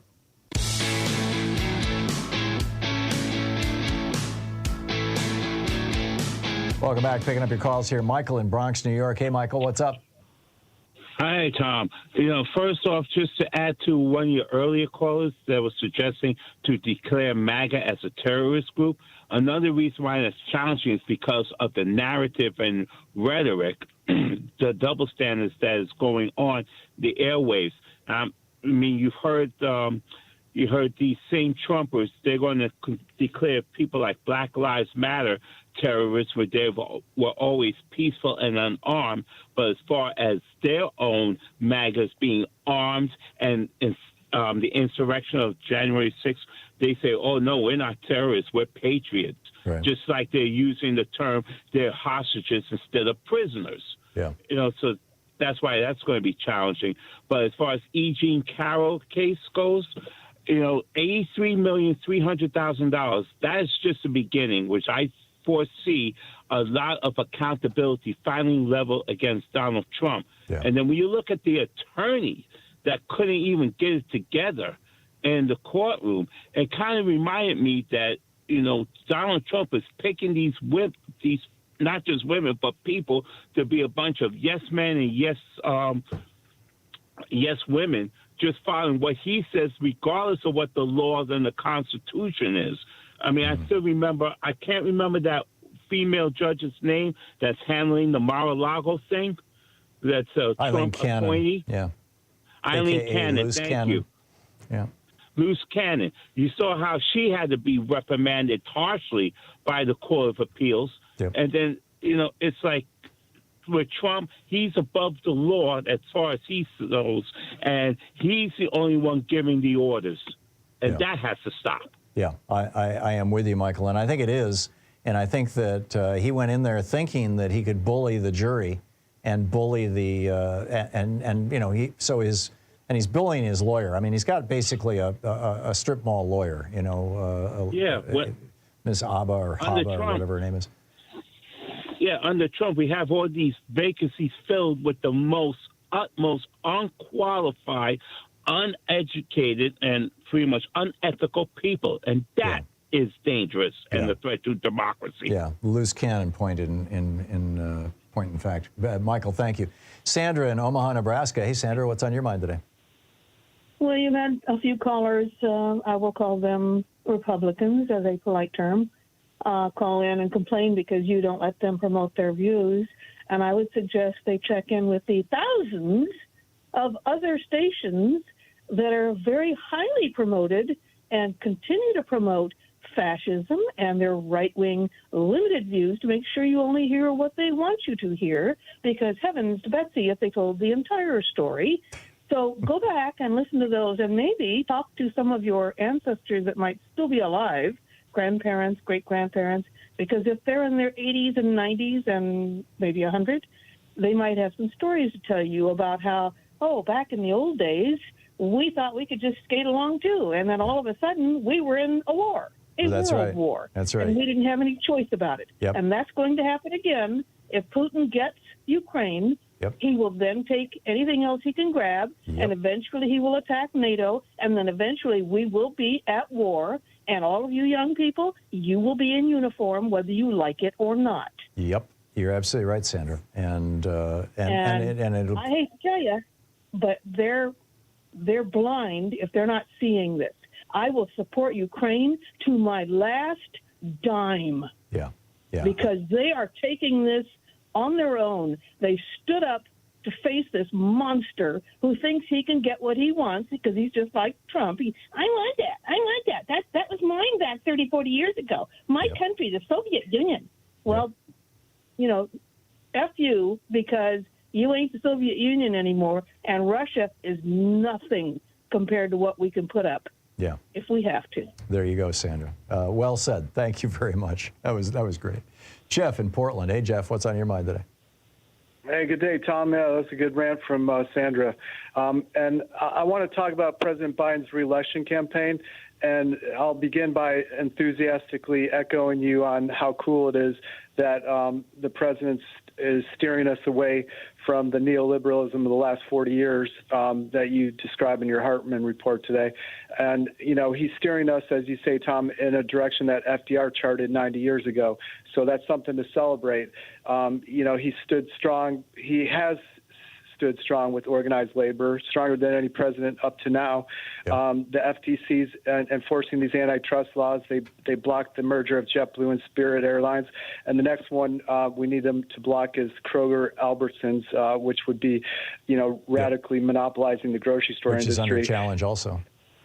Yeah. And then, Lena Khan's doing a great job in the FTC. And then equally important, as you and the previous caller stated, about the DOE blocking pausing the approval process of these new LNG export terminals. That's showing true grit in taking on the climate chaos and making America a world leader in a new world clean energy economy. Having said all that, Tom, he's jeopardizing his reelection chances by his staunch support of Netanyahu. Yeah, and, I think that's going to crack, but we'll see. Jeff, I share your concerns. Jeff, thank you.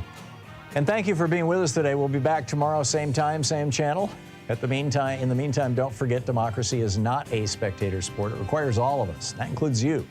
So get out there, get active, tag, you're it.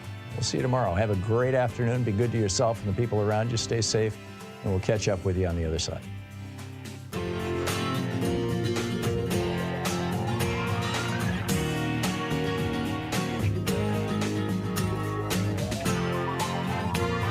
You've been listening to Thom Hartmann. For audio and video archives, visit thomhartmann.com.